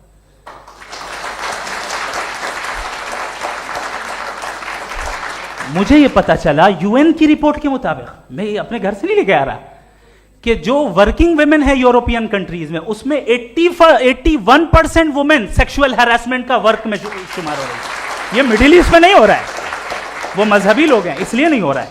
दूसरी चीज, आपने ये कहा कि मजहबी आदमी का अच्छा होना हमारे अच्छे होने से बहुत मुश्किल है, बहुत मुश्किल है। तो इसका मतलब यह है कि गॉड के अलावा आपके पास अच्छे और बुरे का कोई स्टैंडर्ड है। मैं चाहूंगा कि कन्वर्सेशनल स्टाइल वाली डिस्कशन और सेगमेंट पे इसी पे बात कर लेते हैं। Thank you very much.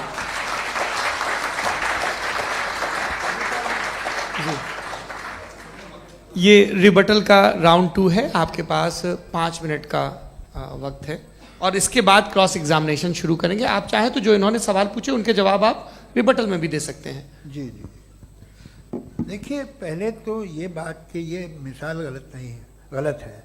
इन्होंने पहले ही हमको डिसार्म कर दिया, कह लिया अकल से मामला सॉल्व नहीं हो सकता, लॉजिक से आप पहुंच नहीं सकते। ये एक मेटाफिजिकल चीज़ है। मेटाफिजिकल अजीब सा लफ्ज़ है, ठीक से किसी को माने नहीं मालूम इसके, तो ऐसा लगता है कुछ बड़ी चीज़ है। अरे भाई क्या होता है मेटाफिजिकल, बताओ, खड़ी हो। ये एक लफ्ज़ है जो कहीं भी इस्तेमाल हो जाता है। जब आप एक बात कर रहे हैं और आप मुझसे बहस कर रहे हैं तो मुझे मेटाफिजिकल मत बताइए, आप लॉजिकली मुझे प्रूव किए। और अगर लॉजिकली आप नहीं बात करते साहब ये मेटाफिजिकल है, तो फिर हम आप बात क्या कर रहे हैं? मेरा आपका किस ज़बान में कॉन्वर्सेशन होगा? और ये कहना कि वक्त पहले नहीं था तो फिर क्यों कहते हैं ये हमेशा से और हमेशा रहेगा? हमेशा वक्त है, तो आप कैसे कहते हैं वो हमेशा से है और हमेशा रहेगा?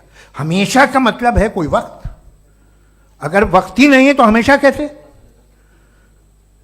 बाहर वो रहेगा। अब मैं ये देखता हूँ, आपने कहा ना कि वहाँ रेप ज़्यादा होते हैं, तो हम एक बात देखते हैं कि ये दुनिया जिस पे वो कादर मुतलक है, जिसकी मर्जी के बगैर पत्ता भी नहीं हिलता, ओमनीपोटेंट है, ये दुनिया चल कैसे रही है? और इस दुनिया का हाल क्या है? 45,000 बच्चे जो 10 साल की उम्र से कम थे वो गाजा में मरे। भूख से काला हांडी में बच्चे मरते हैं और डिप्थेरिया से मरते हैं। डिप्थेरिया अजीब मर्ज है, गले में जाली बनना शुरू होती है, बच्चा नीला हो जाता है, गरीब का बच्चा, इसलिए कि उपास इलाज में। ये कादर मुतलक है जो चाहे कर दे, इससे आप दुआएं मांगते हैं हमारी ये काम कर दे वो कर दे, तो इसका मतलब डे टू डे लाइफ में वो इंटरफेयर करता है और ये देख रहा है वो।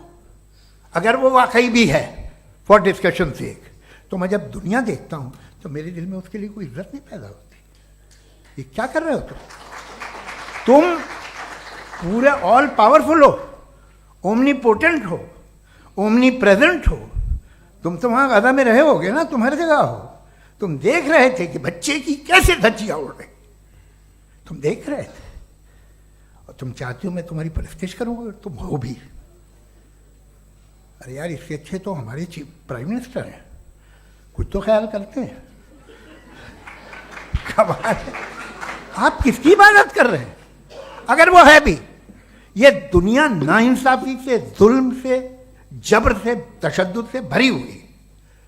और आप ये मत कहिएगा कि वो देख रहा है और वो बताएगा एक दिन। अगर वो देख रहा है और इंटरफेयर नहीं करता तो आप दुआ क्यों मांगते? आप कहते हैं मेरा ये काम करा दे, इसके मतलब है वो दखल दे सकता है, वो आपको नौकरी दिलवा सकता है, भले दूसरे आदमी को ना मिले, मगर आपका काम कर देगा चूंकि आपने दुआ मांगी है। तो जब वो आपको नौकरी दिला सकता है, लड़की की शादी कर सकता है, बेटे को ग्रीन कार्ड दिलवा सकता है, तो कम से कम ये जो मर रहे हैं बच्चे, इनको रोक दे, कुछ तो करे।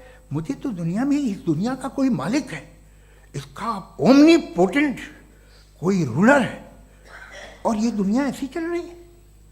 मैं तो चाहूँगा कि भाई ना हो, अगर हो तो बड़ी शर्मिंदगी की बात है। शुक्रिया।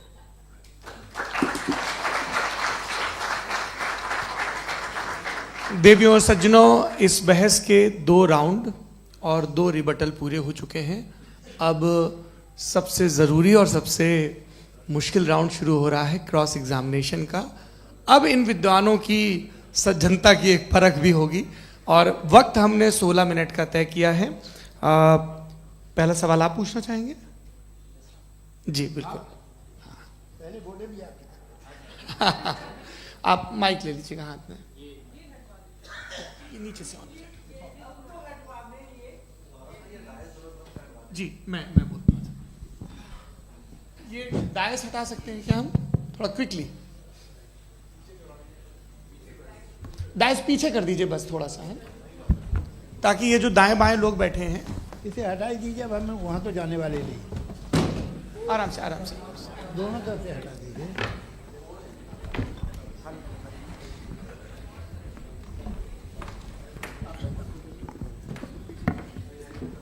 इस बीच आप लोग भी अपने अपने सवाल तैयार कर लें। ये ध्यान रखेंगे कि मैं यहाँ से सवाल लूँगा, आप लोगों को अपना हाथ ऊपर करना है, अपना नाम बताना है और अधिकतम 3 वाक्यों में अपना सवाल पूरा करना है। कई लोग सवाल की जगह भाषण देने लगते हैं, उससे आज बचना है। जी मुफ्ती साहब, पहला सवाल आपका, 16 मिनट हैं, हम दोनों लोगों के सवाल लेंगे। जी जी बहुत शुक्रिया। आपकी जो अभी बात हुई बहुत अहम थी, मैं इसको चाहूँगा कि आगे डिस्कस करूँ, लेकिन चूँकि अभी ये वो सेगमेंट है क्रॉस एग्जामिनेशन, तो सबसे पहला सवाल आपसे ये है कि जो मैं इतनी देर से कॉन्टिंजेंसी आर्ग्यूमेंट आपको बता रहा था, ये अकल से ही बता रहा था हजरत, आप ये बताएं कि आप इन्फिनिट रिग्रेस ऑफ कॉजेस को पॉसिबल मानते हैं या नेसेसरी बीइंग के एग्जिस्टेंस को सही समझते हैं? चूंकि 2 ही ऑप्शन हो सकता है, आप ये बताएं।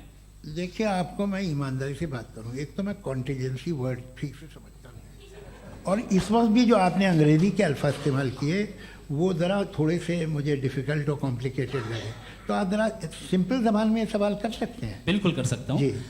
यूनिवर्स की हर चीज कॉन्टिंजेंट होने का मतलब यह है कि वो अपने एग्जिस्टेंस में किसी के ऊपर डिपेंडेंट है। जो भी चीज डिपेंडेंट होगी वो चीज इंडिपेंडेंट नहीं हो सकती, तो उसका कोई ना कोई कॉज होगा। तो अब आप क्या समझते हैं कि ये इन्फिनिट रीग्रेस है, यानी कॉज पर कॉज, कॉज पर कॉज, कॉज पर कॉज, और कभी कोई यानी ये एंडलेसली चलता रहा? क्योंकि अगर ऐसा होगा तो हम तो एग्जिस्टेंस में आते ही नहीं। लॉजिकली ये मुत्तफक अलैह चीज है, मुत्तफक अलैह, अग्रीड अपॉन। ओके,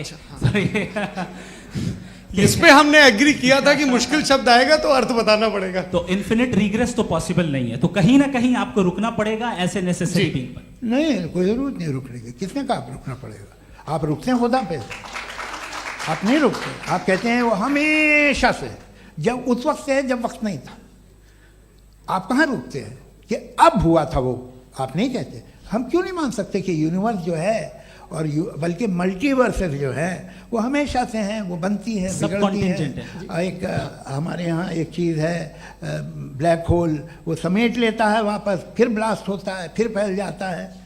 और इसमें हमारी तो खैर कोई औकात ही नहीं है इंसान की। एक छोटे से ज़र्रे पे हम 50-60 साल की उम्र रखते हैं, जो करोड़ों अरबों साल की कायनात है उसमें, और पैदा भी नहायत ही बेहुदा वजह से हुए थे। तो इसमें ये सोचना कि इसकी वजूहात और ये क्यों है, ये डिपेंडेंट है, ये हम देख रहे हैं।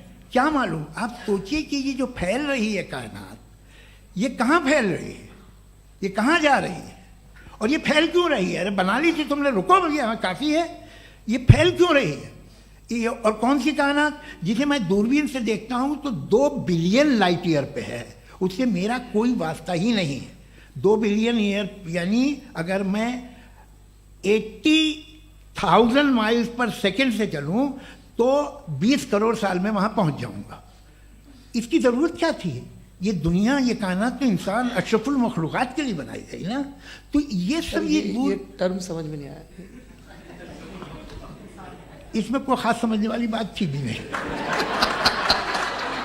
ये जो अल्टीमेट कहा यह जाता है कि ये जो पूरी यूनिवर्स है, ये जो दुनिया है, ये इंसान के लिए बनाई गई। अच्छा, ये सब इंसान के लिए। क्यों साहब, सही है ना? बिल्कुल, लेकिन इसका ये मतलब नहीं कि किसी चीज के पीछे रीजन आपको नहीं पता तो रीजन नहीं है। इसे कहते हैं नहीं, मुझे नहीं पता, लेकिन मेरी जिम्मेदारी नहीं है। वो बिल्कुल सही कहा था उसने, बर्टन रसल ने। आपने उसे मजाक में टाल दिया कि भाई आप एक दावा कर रहे हैं, मैं क्यों कहूं कि ये गलत है दावा? आप प्रूफ कीजिए, मेरे पे जिम्मेदारी ही नहीं है, मैंने थोड़ी कहा है। आप प्रूफ कीजिए कि ये सही है। आप आर्ग्यूमेंट ऑफ कंटिंजेंसी का जवाब ही नहीं दे रहे हैं। पूछना चाहेंगे? आप सवाल पूछना चाहेंगे मुफ्ती साहब से? क्योंकि ये क्रॉस एग्जामिनेशन का दौर है। आप जैसे पहले बोल रहे थे फेथ को लेके कुछ। मैं ये पूछना चाहूँगा कि खुदा ने जो भी रेवोल्यूशन किए हैं, एक मज़हब के नहीं बहुत से मज़हबों में किए हैं, अलग अलग रेवोल्यूशन है। कहीं कुछ एक बातें हैं, कॉन्ट्रडिक्शन भी है आपस में। कहीं कुछ आप कर सकते हैं, कहीं कुछ नहीं कर सकते। ऐसा नहीं है कि सबकी कोड ऑफ मॉरल एक है। तो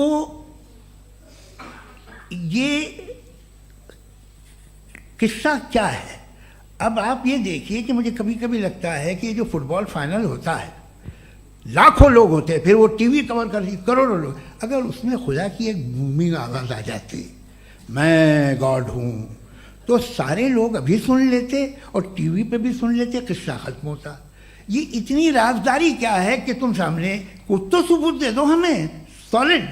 ये कह साहब ये यूनिवर्स कैसे बनी, इससे मसला क्या हल होगा? मैं पूछूंगा आपसे खुदा कैसे बना? क्यों नहीं पूछूंगा कैसे बना? बल्कि वो तो कायनात से कहीं ज़्यादा इंटेलिजेंट है, कायनात से कहीं ज़्यादा कॉम्प्लेक्स। जी वो हमेशा से है। आप कहेंगे मैं मान लूँगा।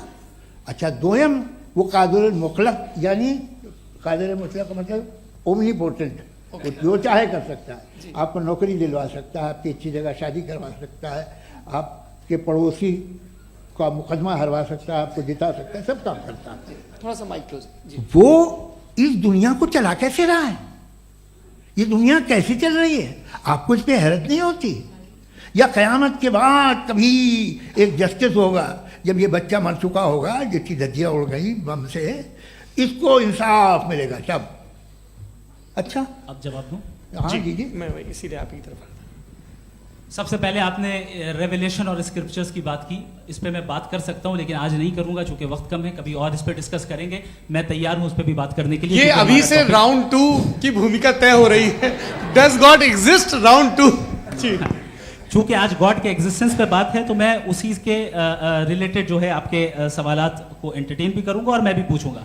आपने कहा कि आपने साबित ही नहीं किया, जबकि आर्ग्यूमेंट ऑफ कॉन्टिजेंसी बुनियादी आर्ग्यूमेंट है। आप मुझे कॉन्टिजेंसी का मतलब बताइए, आपका मतलब क्या कॉन्टिजेंसी?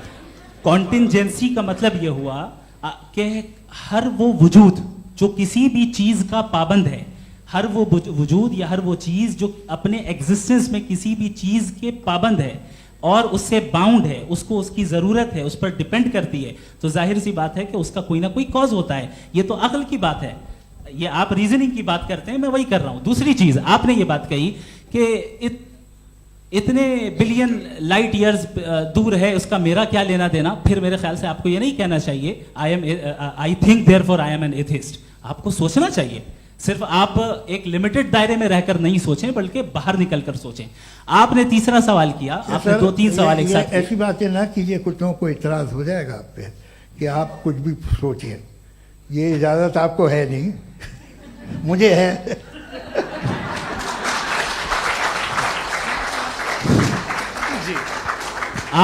आपने प्रॉब्लम ऑफ इविल के ताल्लुक से सवाल किया और बार बार आप एक लफ्ज रिपीट कर रहे हैं कि ओमनीपोटेंट गॉड है, ऑल पावरफुल गॉड है।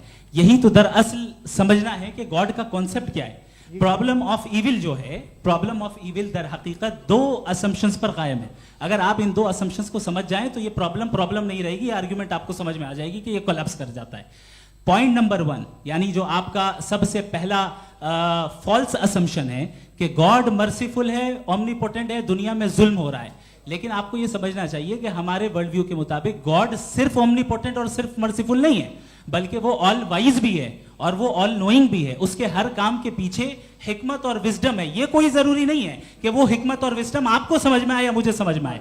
अगर आप जो समझ रहे हैं उसके मुताबिक आप फैसला कर रहे हैं, ये लिमिटेड पर्सपेक्टिव से आर्ग्यूमेंट है। और इस चीज को हम अपनी दुनिया में, अपने लाइफ में, डेली लाइफ में इस प्रिंसिपल को एक्सेप्ट करते हैं। हम जब किसी डॉक्टर के पास जाते हैं, डॉक्टर के पास जाकर वो अगर उसने हमें कोई दवाई दी है तो हम ये तो नहीं कहते कि जब तक आपके पास जितना नॉलेज और जितना विजडम नहीं है, आपने क्यों ये दवाई दी है, तब तक हम इस चीज को एक्सेप्ट नहीं करेंगे।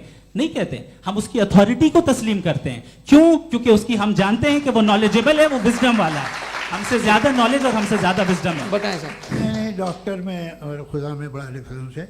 डॉक्टर पढ़ा लिखा होता है एक, तो मैं उसकी बात सुनूंगा।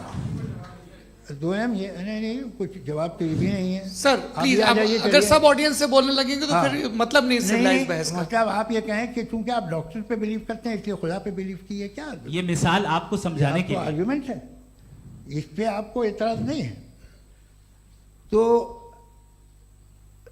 सिंपल बात ये है कि मैं अगर ये यकीन कर लूँ कि एक ओमनीपोटेंट उसकी मसलहत है, ये जो बच्चे मर रहे हैं ये मसलहत है उसकी, मुझे नहीं चाहिए इसकी मसलहत। उसकी मसलहत नहीं, यही मसलहत तो क्या समझना है। मतलब एक्सपीरियंस। अच्छा, इस आपने अभी मेरी बात पूरी सुनी नहीं। मैंने कहा आपका पूरा आर्ग्यूमेंट 2 फॉल्स असम्पशंस पर है। एक फॉल्स असम्पशन मैंने बता दिया, दूसरा फॉल्स असम्पशन ये है कि इस दुनिया में इविल के होने का कोई गुड रीजन नहीं है, जबकि हमारे पास बाज रीजंस मौजूद हैं, हमारे पास बाज वजूहात मौजूद हैं। अगर इस दुनिया में इविल ना हो तो आप गुड को डिफाइन कैसे करेंगे? अगर जुल्म ना हो आप इंसाफ को समझेंगे कैसे? अगर तारीकी ना हो तो आप लाइट को समझेंगे कैसे? बहुत अच्छे। अभी और सुन लें, अभी और बाकी है। ये तो बात बहुत पसंद आई साहब मुझे कि जब तक रेप ना हो तब तक औरतों की इज्जत का ख्याल आपने मेरा जवाब पूरा सुना ही नहीं। जब तक के बच्चों का कत्ल ना किया जाए तब तक आपको बच्चों की मासूमियत की इज्जत। आपने पूरा जवाब सुना ही क्या नहीं। बात है, क्या आपने नुक्ता निकाला हुआ? आपने पूरा जवाब सुना ही नहीं। आप सुन लें, मेरी बात सुन लें। ये मैंने आपको एक चीज बताई। दूसरी चीज, इस दुनिया में हम आए हैं टेस्ट के लिए, हमारा टेस्ट हो रहा है और हर इंसान का अलग अलग अंदाज में टेस्ट होता है। और इस दुनिया में अगर इविल मौजूद है तो वो इविल जरिया है हमारे अंदर ह्यूमन नोबल क्वालिटीज को डेवलप करने का और अलग अलग फील्ड में प्रोग्रेस करने का। और अगर हमारे अंदर और इस दुनिया में इविल नहीं होता तो बताइए टेस्ट का मतलब क्या होता? अगर मैं अपने स्टूडेंट को एमसीक्यूज दूं और उसमें सिर्फ राइट आंसर लिख कर दे दूं और कहूं तुम्हारा टेस्ट हो गया, ये मीनिंगलेस है। इस दुनिया में अगर हम टेस्ट के लिए आए हैं तो जाहिर है गुड एंड इविल दोनों मौजूद है। तो अगर गुड एंड ईविल दोनों मौजूद है तो ये ईविल भी खुदा का बनाया हुआ है। जी हाँ, खुदा का बनाया हुआ है, लेकिन अच्छा चलो अच्छी बात। जी बिल्कुल, तो बिल्कुल खुदा ने मतलब बनाया। अभी तो ये है कि जो मेजॉरिटी है दुनिया में वो ईविल है, तो ये खुदा एक्चुअली ईविल के साइड पे लग रहा है मुझे। बिल्कुल भी नहीं, मैं बताता हूँ। मेजॉरिटी में तो वो है। क्या बात कर रहे हैं भाई आप। मैं बहुत- कोई भी जो मुंसिफ होगा, चाहे आपका अपना घर हो जिसके आप सबसे बड़े हैं, चाहे आपकी ऑर्गेनाइजेशन हो जो आप चलाते हैं, वहां पर आप ईविल रखेंगे साबित करने को कि बाकी लोग शरीफ हैं। मेरी बात सुन क्या लें। ये आर्ग्यूमेंट ही गलत है? अगर- कि जब तक के कोई ईविल नहीं होगा तब तक के शरीफ आदमी शरीफ नहीं लगेगा। अगर एग्जामिनर गलत ऑप्शन दे रहा है तो एग्जामिनर इविल नहीं हो गया, जो गलत ऑप्शन को सेलेक्ट कर रहा है वो फेल होगा। क्रिएटर ने इविल को बनाया है लेकिन वो इविल नहीं है। अच्छा सुनिए मेरी बात, चलिए, लेट मी कंप्लीट सर। जी जी। क्रिएटर ने इविल को बनाया है टेस्ट के लिए, वो इविल नहीं है। इविल वो होगा जो उसे इख्तियार करेगा। छुरी को बनाने वाला गलत नहीं होता है, छुरी का गलत इस्तेमाल करने वाला गलत होता है। रेप को कैसे गलत इस्तेमाल करते हैं? रेप इंसान के फ्री विल का नतीजा है।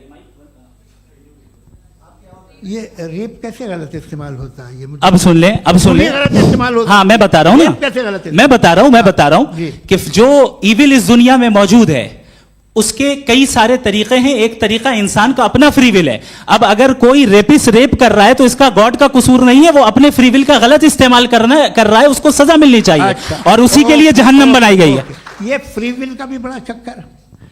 आप जब कोई बुरा काम करते हैं या कोई बुराई होती है तो ये कहा जाता है कि ये फ्री विल है।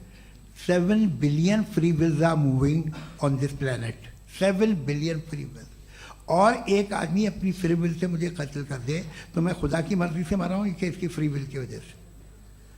मेरी मौत खुदा के हाथ है या ये फ्री विल वाले के हाथ है? खुदा ने फ्री विल का निजाम बनाया है और उस निजाम का गलत इस्तेमाल करके कोई आपको ये मार गलत रहा है, इस्तेमाल करके मेरा कत्ल कर देता है। अब मेरी मौत का जिम्मेदार कौन है? वो इंसान जिम्मेदार है। वो इंसान। जी। तो ये कहना कि और उसको खुदा ही जिंदगी उसको देता सजा है, मिलेगी।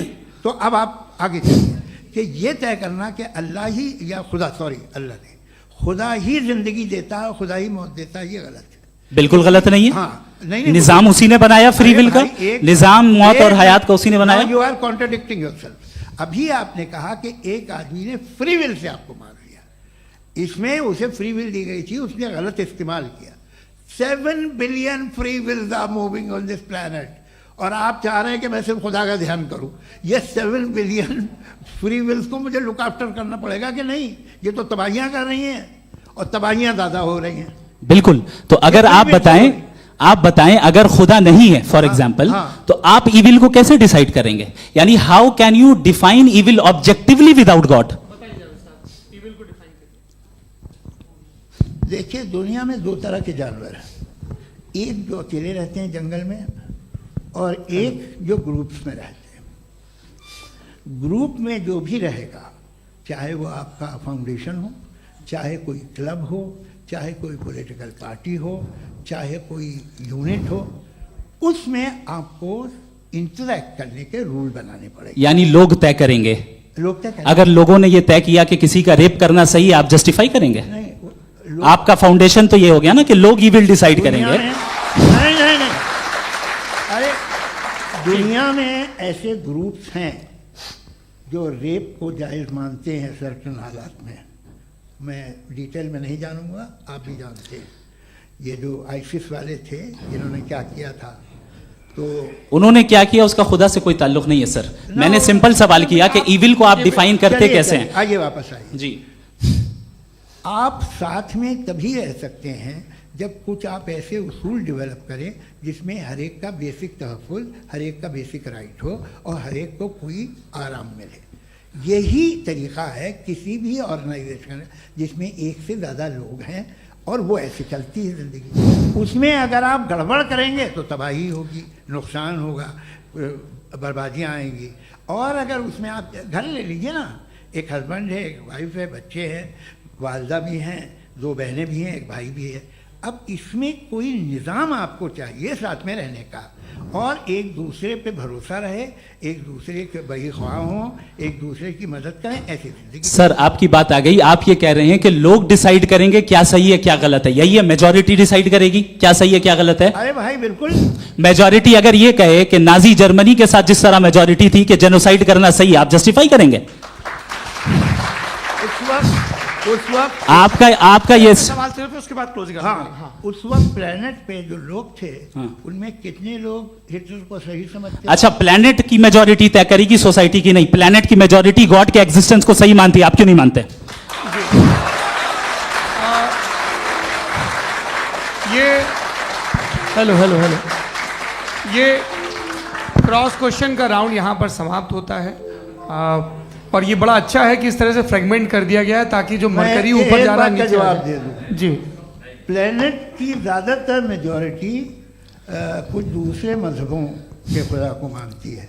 आप उन्हें क्यों नहीं, आप तो मेजॉरिटी की बात कर रहे अच्छा, हैं। ये मैंने क्लोजिंग majority की बात- आप ये कह रहे हैं इविल और गुड को डिसाइड मेजॉरिटी करेगी, मेजॉरिटी जो कर दे वो सही हो जाएगा। अरे क्लोजिंग इसको जैसा आप ही लोगों ने तय किया है उसी फॉर्मेट को फॉलो कर लेते हैं। हाँ। भाई मैंने तो भले लोगों पे एतबार किया और तब मॉडरेशन तय किया। जी, आपके पास 5 मिनट का वक्त है, क्लोजिंग आर्ग्यूमेंट है, उसके बाद हम ऑडियंस से क्वेश्चन आंसर लेंगे जावेद साहब की क्लोजिंग आर्ग्यूमेंट के बाद। ओके, टाइम स्टार्ट्स बहुत शुक्रिया जी। हमारा जो टॉपिक है डज गॉड एग्जिस्ट, मैं इस पे इतने एकेडमिक तैयारी करके आया था, मुझे था कि मैंने सोचा था कि कई सारे मैं आर्ग्यूमेंट्स दूंगा, लेकिन वक्त की भी किल्लत और जावेद साहब बार बार इधर उधर चले जा रहे थे तो उसको भी थोड़ा एंटरटेन करना पड़ गया।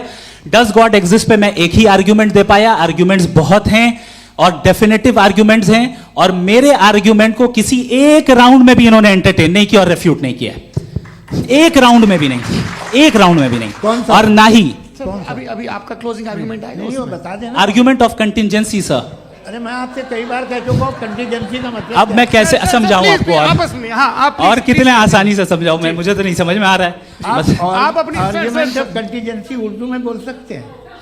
हाँ, आप अपनी बात पूरी कर लें जी। आखिरी 4 मिनट। दूसरी चीज, just a minute please ma'am, can I talk? दूसरी चीज ये है कि आपने एक तो इसका जवाब नहीं दिया, दूसरा आपने गॉड के ना होने पर कोई डेफिनेटिव आर्ग्यूमेंट नहीं दिया, सिर्फ मजहब पे बात कर रहे हैं आप। मजहब तो आज हमारा टॉपिक ही नहीं था, आज तो हमारा टॉपिक हो, आप मजहब से ले लेकर आईएस तक चले गए। भाई हमारा क्या ताल्लुक है उससे? We condemn them. और उसका गॉड से क्या ताल्लुक है? अगर कोई गलत काम कर रहा है, किसी ने किसी को कत्ल किया, किसी ने किसी का रेप किया, उसको सजा मिलनी चाहिए। और आपके पास कोई भी rational strong foundation of morality नहीं है। आपने कहा कि मेजॉरिटी तय करेगी सोसाइटी की, वो सही होगा। मैंने कहा हिटलर को फिर आप सही कहेंगे, नहीं नहीं नहीं नहीं, प्लैनेट की सोसाइटी की मेजॉरिटी तय करेगी। तो प्लैनेट की मेजॉरिटी गॉड के एग्जिस्टेंस को मानती है, आप कह रहे हैं ये रिलीजियस है। तो यानी आपके पास कोई स्ट्रॉन्ग फाउंडेशन नहीं है ऑब्जेक्टिव मोरालिटी का। ऑब्जेक्टिव मोरालिटी का अगर कोई फाउंडेशन है तो वो सिर्फ गॉड है, गॉड है, गॉड है। थैंक यू जी, ये मुफ्ती शमाइल नदवी साहब का क्लोजिंग आर्ग्यूमेंट था। अब हमारे पास जी, मैं जी ये बड़ा अच्छा है कि दोनों लोगों को मॉडरेटर से शिकायत भी और बोल रहे भाई हमारी शाबाशी भी तो करते चलो। अब मेरी बात जी, आपके पास जावेद अख्तर साहब 5 मिनट का वक्त है, ये आपका क्लोजिंग आर्ग्यूमेंट है, टाइम रीसेट कर दें जी। देखिए, बहुत सारी बातें हैं। गॉड का डेफिनेशन दुनिया के किसी भी रिलीजन में है कि वो ओमनीपोटेंट है, ओमनीप्रेजेंट है, he is just, he is kind, he loves you and so on. मैं जब दुनिया देखता हूँ तो मुझे कोई ऐसा सुप्रीम पावर यहाँ दिखाई नहीं देती है जो इंसान की बहबूदी के लिए कुछ कर रही हो, कमज़ोर को बचा रही हो, मदद कर रही हो, जालिम को पीछे हटा रही हो। मैं नहीं देखा, तारीख़ में नहीं। एक तो अगर है और ये देख रहा है तमाशा, तो उसका होना न होना बराबर है। दोयम ये कि ये जो है, जब आप ये कहते हैं कि कायनात जिसकी कंटीजेंसी है, मैं देखिए वो लफ्ज़ इस्तेमाल किया मैं, तो ये कैसे हो सकती है भाई? और फौरन आप सरेंडर कर देते हैं कि जाहिर है कि इसका बनाने वाला तो इससे 10,000 गुना ज़्यादा कॉम्प्लिकेटेड होगा। उस पर आपके होने पे कोई इतराज़ नहीं है। उसे वो टाइमलेस है, वो पहले से था, टाइम तो बहुत बाद में आया। ये सब आप मानने को तैयार है जिसका आपके पास कोई सबूत नहीं, आपके पास कोई रीज़न नहीं है। आपकी तारीख क्या है मजहबों की?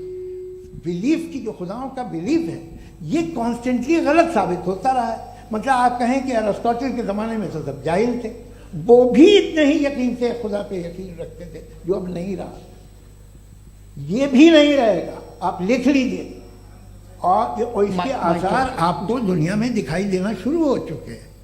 ये बहस क्या आज से 100 साल पहले इस तरह हो सकती थी?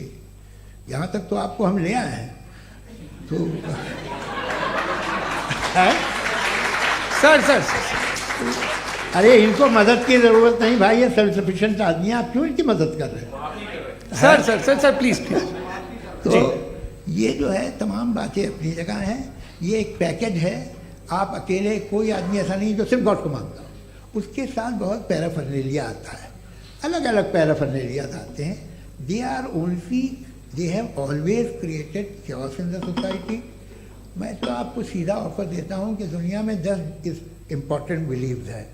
आप एक मानते हैं, 9 नहीं मानते, 9 में आप एथीस्ट हैं, 9 को आप बिल्कुल रीजनेबली मेरी तरह देखते हैं। तो 90 मजहबी आदमी भी 90% एथीस्ट है, वो दूसरे खुदा नहीं मानता, एक खुदा मानता है अपना वाला, बाकियों को कहता है गलत है। अगर आप मानना ही बंद कर दें तो आपका 10% चांस है कि आप सही हैं और 90% चांस है कि आप गलत हैं। मेरा मशवरा है, आप मानना छोड़ दिए तो 50% चांस होगा कि आप सही हैं और 50% चांस होगा, 40% आप गेन करेंगे बाय बिकमिंग एन एथीस्ट।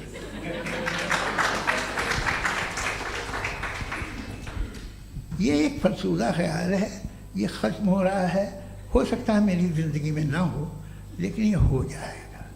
जो बातें ये इनको आप मेटाफिज़िकल ये वो ऐसे रिस्पेक्टेबल टर्म दे दिए, ये तो उन लोग के हैं जिन्हें ना फिज़िक्स मालूम थी ना मेटा मालूम था, ये उन्होंने आपको दिए हैं। जी बहुत शुक्रिया आप दोनों लोगों का। और अब इस बातचीत का आखिरी राउंड शुरू होगा, डज गॉड एग्जिस्ट की ये बहस मुफ्ती शमाइल नदवी और जावेद अख्तर साहब के बीच। आप लोग अपने अपने हाथ ऊपर करेंगे, मैं यहाँ से तय करूँगा। और माइक हमारे पास है क्या? एक ही माइक है ऑडियंस के लिए? 2 माइक है, एक इस तरफ एक इस तरफ, ठीक है। तो जी सबसे पहले हमारी सहयोगी है मारिया शकील जी, पूछे सवाल। थोड़ा सा रुकेंगे ताकि कैमरे का फ्रेम आप पर आ जाए, आपकी तो प्रैक्टिस है टीवी की। जी नदवी साहब, मैं खुदा को मानती हूँ, पहले मैं इसी प्रमाइस से शुरू कर रही हूँ और ये बता रही हूँ आपको, मैं मानती हूँ। लेकिन कुछ सवाल हैं जो जावेद साहब ने उठाया, उसका जवाब आपको देना चाहिए। पहला सवाल ये कि गज़ा में सालों से छोटे बच्चे मर रहे हैं, वो उनको, अगर खुदा मर्सीफुल है, हम मानते हैं कि अल्लाह ताला में बहुत ताकत है, तो वो बच्चे क्यों मर रहे हैं?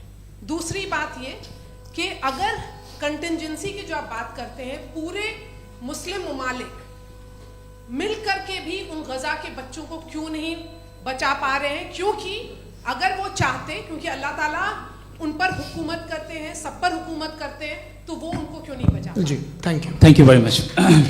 बहुत अच्छा किया आपने इस चीज़ को जिक्र कर दिया, मैं इसको और अच्छे से एक्सप्लेन करने की कोशिश करता हूँ। देखें, जहाँ तक आपने कहा कि गज़ा के बच्चों को मारा जा रहा है, देखिए 2 वर्ल्ड व्यू है, एक एथीस्टिक वर्ल्ड व्यू, एक थीस्टिक वर्ल्ड व्यू है। बच्चे मर रहे हैं दोनों वर्ल्ड व्यू में, लेकिन हमारा वर्ल्ड व्यू कह रहा है कि रिकॉम्पेंस है, ये कह रहे हैं कि उनका मरना बेकार जाने वाला है, कोई उसका रिकॉम्पेंस नहीं है, चूंकि इनके यहाँ आखिरत और अल्लाह का कोई तसव्वुर या गॉड का कोई तसव्वुर नहीं है। आपने ये सवाल किया कि गॉड मर्सीफुल है, क्यों नहीं रोकता? ये मैंने बताया कि ये मिसकंसेप्शन है लोगों के दरमियान कि गॉड को सिर्फ मर्सीफुल और ओमनीपोटेंट समझते हैं। गॉड के सिर्फ यही 2 एट्रीब्यूट्स नहीं हैं, गॉड के कई सारे एट्रीब्यूट्स हैं, उनमें से अल हकीम भी है, उनमें से ऑल वाइज भी है, ऑल नोइंग भी है। लिहाजा अगर इस दुनिया में किसी को तकलीफ आ रही है और गॉड उसको नहीं रोक रहा है, वो इसलिए नहीं रोक रहा है चूंकि इंसानों को फ्री विल दिया गया है। ठीक इसी तरीके से अगर एक डॉक्टर किसी छोटे बच्चे को इंजेक्शन लगा रहा है, उसे तकलीफ पहुंच रही है, उसके लिमिटेड पर्सपेक्टिव के एतबार से यह गलत हो रहा है और डॉक्टर बुरा है। लेकिन जब आप ब्रॉडर पिक्चर को देखेंगी, आपके और हमारे पास सिर्फ एक पिक्सल है, हमें इतना नजर आ रहा है कि गजा में कत्ल हो रहा है, लेकिन इसके पीछे कितना रिकॉम्पेंस उनको मिलने वाला है, पूरा पिक्चर गॉड के पास है। तो एक पिक्सल से आप पूरे पिक्चर को कभी भी जज नहीं कर सकती। आप इसमें कुछ जोड़ना चाहेंगे? आपको कुछ बोलना है इसमें? भाई आपने बहुत अच्छा जस्टिफिकेशन दिया। या आप वो जो वहाँ के प्राइम मिनिस्टर इजराइल के उन्हें भेजिए, वो बहुत खुश होंगे। आप जस्टिफिकेशन दे देना कि अगर गॉड नहीं है तो बच्चे क्यों मर रहे हैं, आप बताएं। जी, वो ये सवाल पूछ रहे हैं कि अगर आप ईश्वर का अस्तित्व नहीं मानते हैं तो उन बच्चों की मौत को आप कैसे इंटरप्रेट करते हैं? भाई ये दुनिया जो है, जो ताकतवर लोग होते हैं वो एक नाइंसाफ़ी करते हैं। तो ये अच्छा काम है आपके नजदीक, तो नेचर नाइंसाफी पे मबनी है। अरे मेरे भाई, आप नेचर की कहाँ बात कर रहे हैं, तो इंसान की बात जी, कर ये रहे तो फिर जब मैं इंसान की बात कर रहा था आप नेचर की बात करने लग क्रॉस गए। एग्जामिनेशन नहीं। हैं। हाँ, अब आप मुझे बोलने नहीं देंगे तो अलग बात है, आप बोलिए, मैं मुझे कोई चीज़ जल्दी नहीं। जी नहीं, ये क्रॉस नहीं, एग्जामिनेशन एक है। मिनट हाँ। रुकिए। क्रॉस मुझे एग्जामिनेशन। बोल तो लेने दीजिए। जी, बोलिए। ऐसी क्या बात यह है कि ह्यूमन सोसाइटी तभी साथ में रह सकती है जब वो मोहब्बत से, एकता से, एक दूसरे के एहतराम करके रहे। इसके अलावा पॉसिबल नहीं है, अकेले तो इंसान रह नहीं सकता। वहाँ पर कुछ लोग हैं जो फाउल करते हैं। वो फाउल हम हमेशा से तारीख में होता आया है। आज ये हो रहा है, जो हो रहा है बहुत बुरा हो रहा है, बहुत जालिमाना है, बहुत जाबराना है। उसको आप कहें कि ये बच्चों को कॉम्पनसेशन मिल जाएगा या इसकी इंजेक्शन है, इंजेक्शन तो हेल्थ के लिए दिया जाता है। आप ये कह रहे हैं कि ये बच्चों की जो धज्जियां उड़ रही हैं ये इंजेक्शन है, ये विटामिन टेस्ट का। है, ये टेस्ट है और उस टेस्ट में अगले- उनको ऐसा रिकॉम्पेंस मिलेगा जो आपके तस्वुर के बाहर है। ये आप 3 बरस के बच्चे को बारूद से उड़ा के टेस्ट ले रहे हैं। वाह, वो नहीं ले रहा है, खुदा नहीं उड़ा रहा है, इजराइल उड़ा रहा है। जी, ये तो उसको कंडेम अगला करें। सवाल लेते हैं। अगला सवाल लेते हैं प्रोफेसर पुरुषोत्तम अग्रवाल। मुफ्ती साहब, एक निवेदन आपसे है कि कम से कम थोड़ा सा माइक क्लोज एक रखिए। रिलीजियस और फिलोसफिकल कर मैम प्लीज। एक रिलीजियस और फिलोसफिकल ट्रेडिशन है जो ब्रह्मांड को यानी यूनिवर्स को ही अंतिम मानती है। सर्वम खलु इदम ब्रह्मम, this is Chandogya Upanishad and it completely rules out the existence और नेसेसिटी, आपके शब्दों में necessity of a creator. The creation itself is the creator. तो एक मिनट प्लीज। दूसरा जो सवाल आपने अभी, जो आप बार बार कह रहे हैं कि भगवान विद्वान भी है, वाइज, सब जानने वाला, तो अगर विजडम में दुनिया भर के पापों और अत्याचारों को बर्दाश्त करना शामिल है तो फिर इसका मतलब ये हुआ कि अगर मैं फ्री विल से उसको अपोज करता हूं तो ईश्वर की विजडम और मेरी फ्री विल में कॉन्ट्राडिक्शन है। Because when I am opposing whatever is happening in Gaza, then I am opposing the God's will और गॉड्स विजडम। जवाब लेते हैं क्योंकि तो गॉड की विजडम, एक मिनट सर प्लीज सर, ये एक जुमला, गॉड की विजडम है कि गाजा में जो कुछ हो रहा है वो हो रहा है, मैं उसका अपोज कर रहा हूं तो मैं गॉड की विजडम के खिलाफ जा रहा हूं। एक सवाल। दूसरा ये नहीं, आपने 2 ऑलरेडी। सर आप और सवाल कर लें, लेकिन मुझे 2 जवाब दे सर, दें। सर, पहले आपने ये कहा, सुनिए मेरी बात सुनिए। भाई इजराइल के गॉड के मुताबिक तुम्हारा ठीक हो रहा है ना? नहीं हो रहा है, ठीक नहीं हो रहा है। मैं बता रहा हूँ क्या हो रहा है, आप तशरीफ रखें, मैं बता रहा हूँ क्या हो रहा है। Let me complete please. एक सेकंड गाइस, एक सेकंड। ये देखिए, ऐसा है कि ये सब बड़ा आपस में विचार विमर्श के बाद ये तय हुआ था कि कुछ नियम बना लिए जाएं ताकि एक टाइम बाउंड बातचीत चले। और भाई साहब, आप बड़ा जरूरी काम कर रहे हैं लेकिन कैमरे के फ्रेम में आके उस काम को गड़बड़ कर दे रहे हैं। ठीक है गुरु, अब मेरे को कहीं का गुस्सा कहीं निकालना था, सॉरी। नहीं, कोई गुस्सा नहीं है जी। तो प्रोफेसर ने सवाल पूछे, आप उनके जवाब दें। और थोड़ा ये सब लोग थोड़ा ख्याल रखें भाई, सवाल संक्षिप्त रखें जी। आपने 2 सवाल किए। सबसे पहला ये कहा कि हमारे पास ये कॉन्सेप्ट है कि ये यूनिवर्स खुद नेसेसरी बीइंग है, creation itself is the creator. How irrational is this कि मैं एग्जिस्ट करूंगा बाद में लेकिन अभी एग्जिस्ट कर भी रहा हूं, यानी एक ही टाइम में एग्जिस्ट भी कर रहे हैं, नहीं भी कर रहे हैं। This is not true. दूसरी चीज, आपने कहा कि अगर इजराइल में, सॉरी माफ कीजिएगा, Israel doesn't exist, occupied Palestine में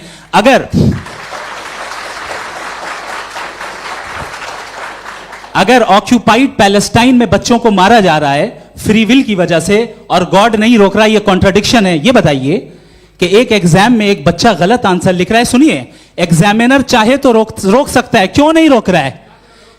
ये कॉन्ट्रडिक्शन है, ये कॉन्ट्रडिक्शन नहीं है। माइक नहीं सर, ये आपस में जी, ये क्या आपका सवाल?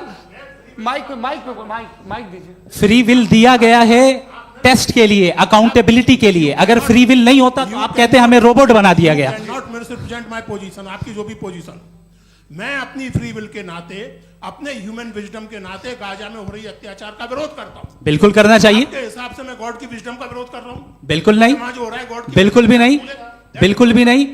उसका वहां पर गाजा में कत्ल होना ये इंसानों के गलत इस्तेमाल का नतीजा है, फ्री विल के इस्तेमाल का नतीजा है। गॉड इसका हुक्म नहीं देता, उससे रोकता है। यही तो मसला है ना, आपके लिए कॉन्सेप्ट क्लियर नहीं नहीं भाई, आपने तो बताया था इंजेक्शन लगाने से बच्चे को तकलीफ होती है, ये इंजेक्शन लगा। सर आप ऐसे रेटोरिक स्टेटमेंट दें तब तो कोई मसला नहीं, आपने समझते बोला कि रहेंगे। Injection this is a rhetoric statement, this is not a logical argument sir. I am sorry, I am ये सॉरी। आखिरी 30 मिनट बड़े मुश्किल होने वाले हैं। जी मुफ्ती साहब आगे बैठे हैं, इनको माइक दीजिए। हाँ तरुण, माइक आप अपने पास रखिए, आपको कैमरे का फ्रेम पता है जी। सबसे पहले दोनों को मुबारकबाद। एक सर अपना आप नाम बता दें। आप अमेरिका में शिकागो में रहते हैं, इतना मुझे याद है। बताया आपको, यासिर नदीम अलवाजदी मेरा नाम है। जावेद सर आपसे एक क्वेश्चन है इन्फिनिट रिग्रेस के ताल्लुक से। एक हाइपोथेटिकल सिनेरियो है, मसलन अगर आप सर माइक थोड़ा सा प्लीज क्लोज रखिए। ओके जी। अगर आप शायर इसलिए हैं कि आपके कोई उस्ताद शायर थे, और वो इसलिए शायर थे कि उनके कोई उस्ताद शायर थे, और इसी तरीके से हम माजी में पीछे चलते चलते चले जाएं और कहीं ना रुके, तो माफ कीजिएगा आप कभी शायर नहीं हो सकते। लेकिन आप शायर हैं, आपका शायर एग्जिस्ट करता है, इसका मतलब ये है कि आप कहीं ना कहीं रुके हैं।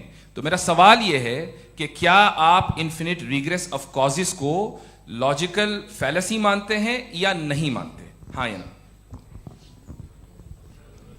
मैं इन्हें लॉजिकल फैलेसी नहीं मानता हूँ, लेकिन मेरा प्रॉब्लम यह है कि जब मैं नहीं मानता हूँ तो I will continue with this logic जो फैलेसी नहीं हो। आप एक जगह रुक जाते हैं जाके, आप कहते हैं ये गेंद कैसे बनी, ये जजीरा कैसे बना, ये समंदर कैसे बना, ये ज़मीन कैसे बनी, और अचानक गॉड पे जाके आपको ब्रेक लग जाता है। एक बार आप सवाल नहीं करते कि भाई इनको बनाने वाला तो इनसे भी कॉम्प्लिकेटेड होगा, वो कैसे बना, उसके बारे में आपने इत्मीनान कर लिया, वो हमेशा से है। तो अगर आप उसे हमेशा से मानते हैं तो फिर ये मान लीजिए कि कायनात हमेशा से है, क्या तकलीफ? फिर हम वजूद में नहीं आते जी है? हम मौजूद नहीं। अच्छा सर क्यों नहीं हो सकते? मैं बताऊंगा प्लीज प्लीज। जैसे मैंने मिसाल दी आपके शेर, आपका शेर कभी वजूद में ना आता अगर शायर इसी तरह चलते रहते हमेशा। जी माइक मेरे ख्याल से एक सेकंड। इन्फिनिट रिग्रेस का कॉन्सेप्ट क्लियर नहीं हो पाया, ऐसे रहने दें, लेट्स मूव ऑन सर। ठीक है। हाँ थोड़ा सा मॉडरेटर का भी ख्याल रखें। नहीं आपने तो रखा है, आपने रखा है। यहाँ पे गौहर रजा साहब हैं, वो भी एक सवाल पूछना चाहते हैं। माइक यार नीचे से ऑन कर दिए नीचे। पहले तो ये कह दूं कि मैं उन बच्चों से शर्मिंदा हूं जिनको गजा में कत्ल किया गया, क्योंकि हमारे होते हुए कत्ल किया गया। लेकिन उससे ज़्यादा शर्मिंदगी इस बात से हुई कि मुझे लगा कि मुफ्ती साहब उसको जस्टिफाई कर रहे हैं। बिल्कुल भी नहीं, आप बहुत ही गलत। मुझे लगा मैं गलत हो सकता हूं। बिल्कुल गलत मैं है। सवाल पूछ रहा हूं, सवाल मैं देखिए, सवाल अगर पूछ रहा हूं। एक मैं सेकंड, जावेद भाई गौर से साहब, डिसएग्री गौर करता साहब, हूं। एक सेकंड देखिए, अगर देखिए ऐसा एक सेकंड आप सर वेट अरे आप कुछ मेरे पहले मुझे अपनी बात कह लेने दीजिए। अगर ऑडियंस तय करेगी तो फिर मॉडरेटर का मतलब नहीं। मेरा आप सबसे ये कहना है, ये बहस दो लोगों के बीच में है, एक तरफ मुफ्ती साहब, एक तरफ जावेद साहब। पिछले 1.5 घंटे से ये लोग अपने अपने तर्क रख रहे हैं। आपकी इनसे इत्तेफाकी हो सकती है, ना इत्तेफाकी हो सकती है। मेरे उस्ताद मुझे सिखा गए हैं कि मुखामुखम में असहमति की गुंजाइश बची रहनी चाहिए। अगर मैं आपकी बहुत इज्जत करता हूं गौहर साहब, आपने जो कमाल की किताबें लिखी, साइंटिफिक टेम्परामेंट, लेकिन मेरी ये गुजारिश है आप सबसे कि यदि आप इन लोगों ने जो बोला उन पर टिप्पणियां करेंगे तो ना वक्त की पाबंदी रहेगी, ना वो अनुशासन। आप सवाल पूछ लें, उस सवाल में जो बात आ जाए वो आ जाए।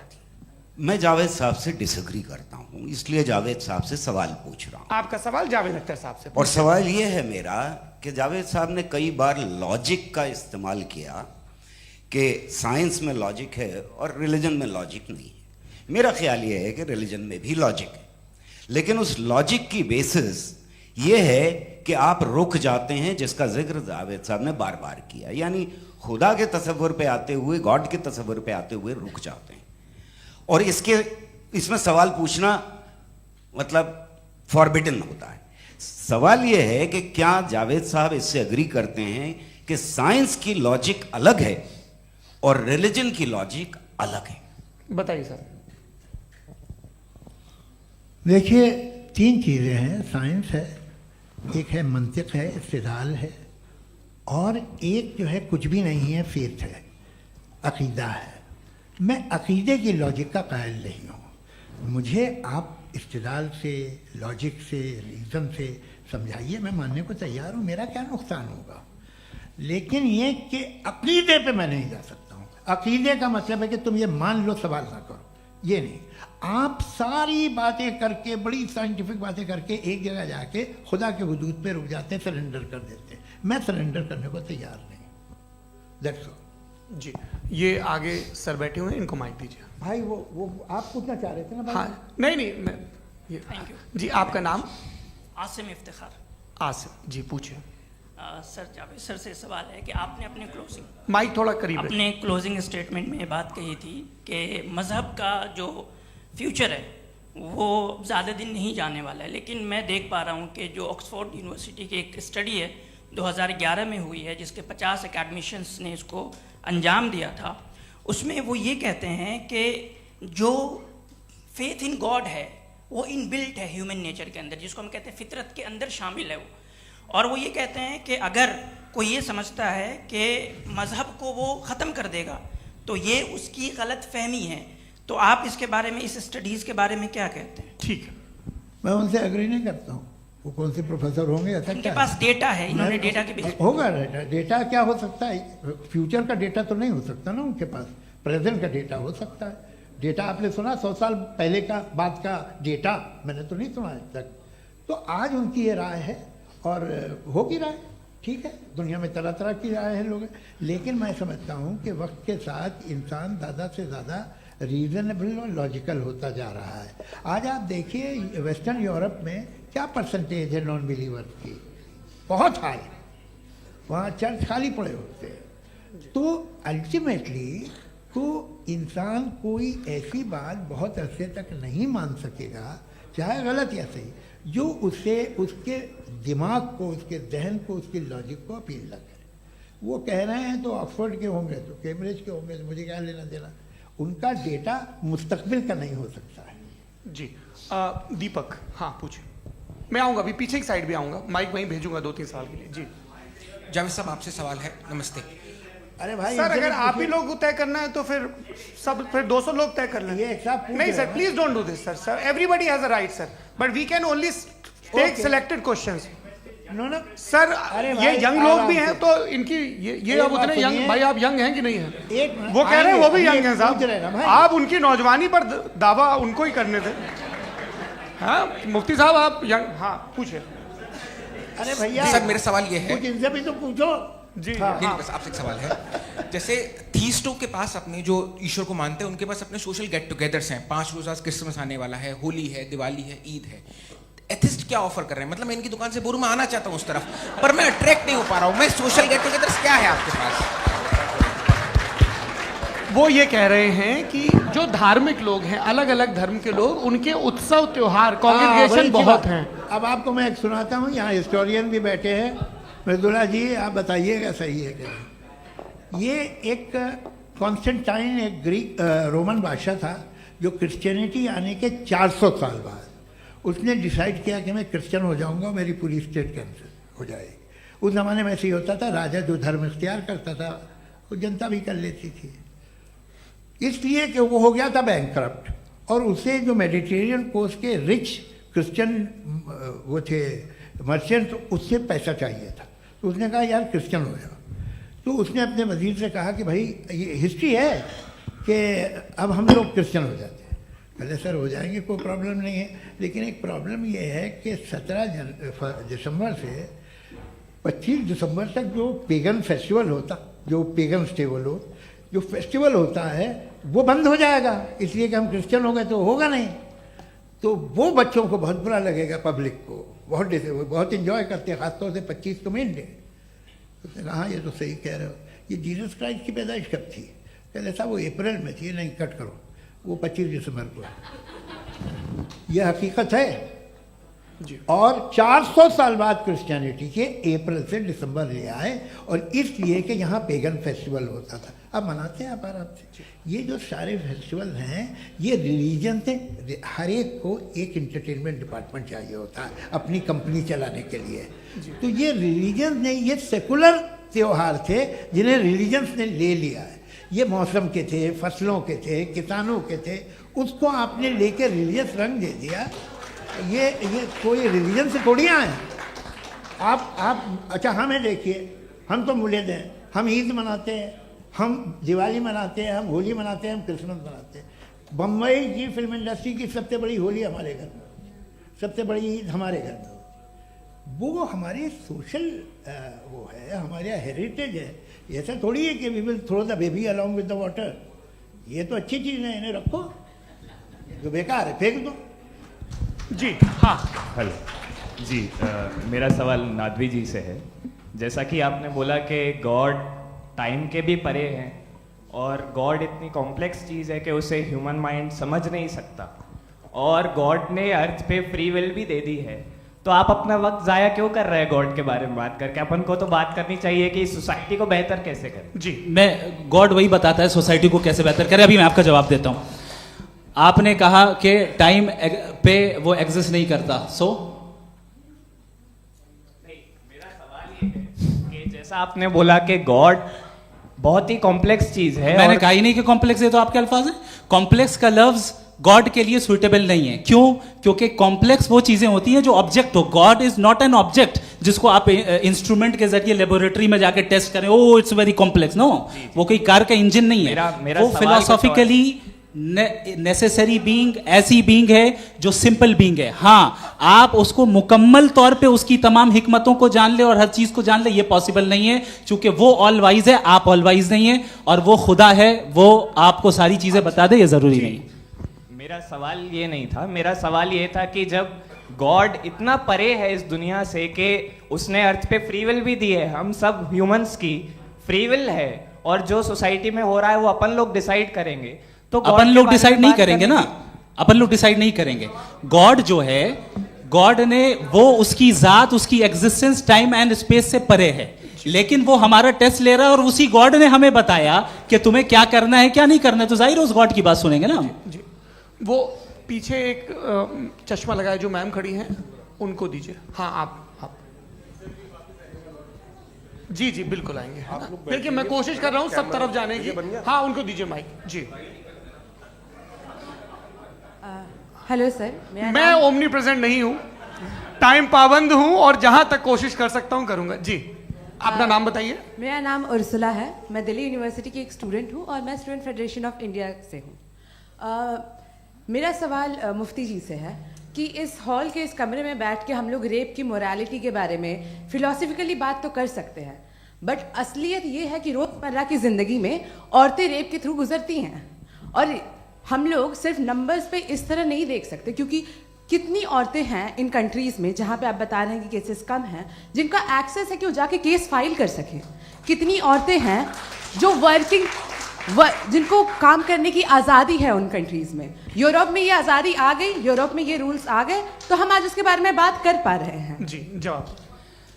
आपने ये कहा कि कमरे में बंद होकर हम लोग इस पर फिलोसफिकली बात कर सकते हैं, लेकिन हकीकत में क्या हो रहा है, वो ग्राउंड लेवल पे क्या हो रहा है जो बहुत गलत हो रहा है, और वो सफ़र कर रही हैं। आई अग्री, बहुत गलत हो रहा है, और जो गलत हो रहा है उसको हमें रोकना है।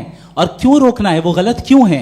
हमारे पास इसका ऑब्जेक्टिव फाउंडेशन है, इनके पास उसका ऑब्जेक्टिव फाउंडेशन नहीं है। मैं ये कहना चाह रहा हूँ कि जहाँ पे भी जुल्म हो रहा है, जहाँ पे भी औरत पे जुल्म हो रहा है, या उसकी इज्जत लूटी जा रही है, या उसे तकलीफ पहुँचाई जा रही है, और सिर्फ औरत नहीं, किसी इंसान के ऊपर भी जुल्म हो रहा है, तो उसके खिलाफ खड़ा होना, ये मॉरलिटी हमारे पास गॉड के पास से आई है। वरना जावेद साहब तो कह रहे हैं कि जो है मेजॉरिटी डिसाइड करेगी, तो मेजॉरिटी तो कभी भी बदल सकती है।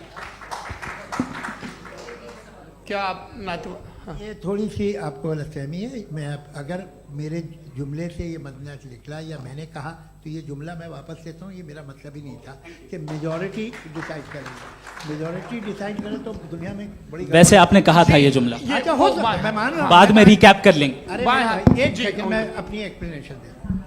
मुनासिब बात यह है कि हम सब के सब दिल में जानते हैं कि क्या अच्छा है क्या बुरा है, हमें पता है अच्छी तरह से। जो लोग बुरे काम करते हैं उन्हें भी मालूम अच्छा क्या है। यही तो सवाल था हजरत, कि फिर ये मोरालिटी आई कहाँ से? Cross examination. हाँ जी हाँ। मोरालिटी साथ रहने की डिजायर से आई है। यानी साथ रहकर जो कुछ कह दे, जो कुछ कर दे, वो हो जाएगा? नहीं नहीं, तो आप कायदे से रही कर सकते हैं जब तक लोगों में मोरालिटी हो, वरना क्यास हो जाएगा। ये आपको कैसे पता? जी हमने देखा ना, जहाँ मोरालिटी का क्यास हो गया, हम देखते हैं। कहाँ पे देखते भाई हैं? दुनिया में आप जो ये- कह रहे हैं, आप कहीं पे अगर गलत हो रहा है इस बहस तो के उसको बाद आप में गलत देखिए। आप सर मुफ्ती आप साहब, मैं- एपिस्टेमोलॉजी मुफ्ती की साहब, बात मुफ्ती कर रहे हैं, मैं साहब, ऑन्टोलॉजी अरे की बात मुफ्ती कर रहा साहब, हूँ। मैं इस बहस के फाउंडेशन बाद क्या आप है? दोनों लोगों को चाय पे फाउंडेशन होस्ट करूंगा, वहां पे क्रॉस एग्जामिनेशन कर लीजिएगा। अभी ऑडियंस का हक मार रहे हैं आप लोग भाई। सर जस्ट लोग हैं आप लोग।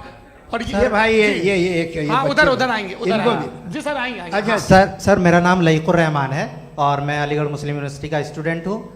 और जहाँ तक मुझे पता है कि sir you are also product of Aligarh Muslim University. मैं भी उसी चमन का बुलबुल। हाँ सर, तो बड़ी खुशी हुई मुझे जान करके कि मैं आपसे मिलूंगा। सवाल सर मेरा सवाल यह है, सर सैयद अलैहि रहमा का नज़रिया ये था कि खुदा के वजूद को अक़ल के दायरे में रह कर के तलाश करना, न कि पूरी तौर से उसका इनकार कर देना। Sir how will you define it? नहीं तो ये तो आप इन्हें बताइए। ये सर, अक़ल सवाल से रह आपसे। के खुदा का वजूद साबित कर रहे हैं। तो सर आपने इनकार कर रखा है, इस वजह से मेरा क्वेश्चन उन्होंने यही सर से एक सेकंड, सर सैयद ने यही कहा ना कि अकल से आप खुदा के वजूद को साबित नहीं कर सकते, यही कहा ना भाई। वो उन्होंने कहा कर सकते हैं और वो कर दिया गया आज। वो फोन दो। तलाश करना या साबित करना अकल से अकल से नहीं हो सर सर अरे सवाल तो सुन लीजिए जी। अकल से नहीं हो सकता है, यही कहा ना आपने। अकल से हो सकता है। अरे वो यही कह रहे हैं भाई, आप बता रहे हो सकता है, वो तो कुछ और। आप अगर सर देखो नौजवान फोन ले लो, वो इतनी कमाल की यूनिवर्सिटी है। अरे भाई दे दो मेरी ना बात जरा तो- एक मिनट, अरे दे दो मेरे भाई माइक। मेरी बात सुनो, नहीं, माइक मैं पे समझ- बोलो ताकि जो लाखों लोग देख रहे हैं माइक दे दो ना। अरे देंगे ना माइक, तुम ठहरो तो।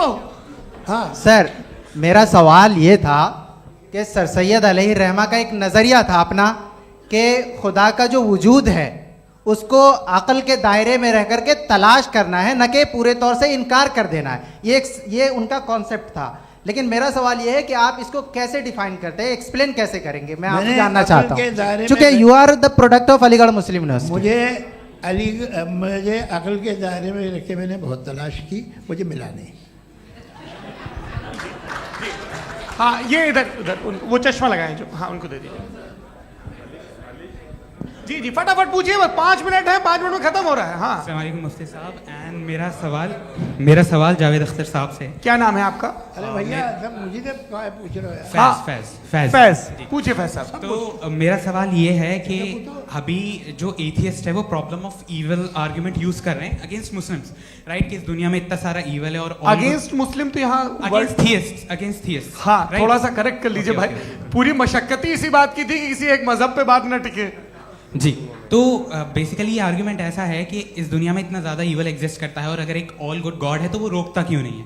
लेकिन इस सवाल में एक हिडन अजम्पशन ये है कि इस दुनिया में ईवल एग्जिस्ट करता है। अब एथियस्ट ये कैसे ऑन्टोलॉजिकली प्रूव कर सकते हैं कि इस दुनिया में ईवल एग्जिस्ट करता है? मैं आपको बताता हूँ, थोड़ा सा समझा। नहीं सर हम लोग इनको सुनने आए। नहीं please don't do. I want to explain ontologically. नहीं हम समझ गए सर, इनको अब जवाब देने दीजिए। अच्छा सवाल पूछ लो। मैं अभी तक क्या था वो मैं थोड़ा सा ऐड ऑन कर लेता हूँ। तुम गुरु, तो हम जब इसका राउंड 13 करेंगे ना तब तुमको स्टेज पे बिठाएंगे। जी तो हाँ जल्दी से। तो देखिए एथियज्म के हिसाब से सब कुछ रैंडमली बन गया है, सब कुछ एटम्स और मॉलिक्यूल्स है। एक पत्थर में और मुझ में सिर्फ इतना फर्क है कि हम लोग एटम्स और मॉलिक्यूल्स का अलग अलग रीअरेंजमेंट है। अब एक पत्थर को कोई इंसान तलवार से 2 टुकड़ों में काट दे या मुझे, according to atheism it is same. There is no evil and good according to atheism. जी अच्छा फैज साहब का सवाल ये है कि हाँ कोशिश भी करते तो इससे गलत सवाल नहीं कर पाते। एक लाइफ फॉर्म है और लाइफ फॉर्म में फीलिंग्स हैं, मतलब लाइफ फॉर्म सुनता है, देखता है, टेस्ट कर सकता है, फील कर सकता है। तो उसकी ये जो क्वालिटी इस बबल में आ गई है वो जानवर में भी है, इंसान में भी है। तो जाहिर है कि उसे कोई तकलीफ पहुंचेगी, तो चूंकि उसके पास वो सेंसिटिविटी है तो मैं करेगा। पत्थर में वो सेंसिटिविटी नहीं है। तो ये क्या सवाल हुआ कि अगर पत्थर को काटा तो पत्थर को तकलीफ नहीं होती, तो आपको काटे तो आपको क्यों तकलीफ हो? बैठ जाइए। जी हाँ अगला सवाल। हाँ पूछे जी जावेद अख्तर साहब। अरे भैया सब आप लोग मुफ्ती साहब को छोड़ रहे हैं, मेरे ही पीछे पड़े हैं क्या? चलो बोलो भाई।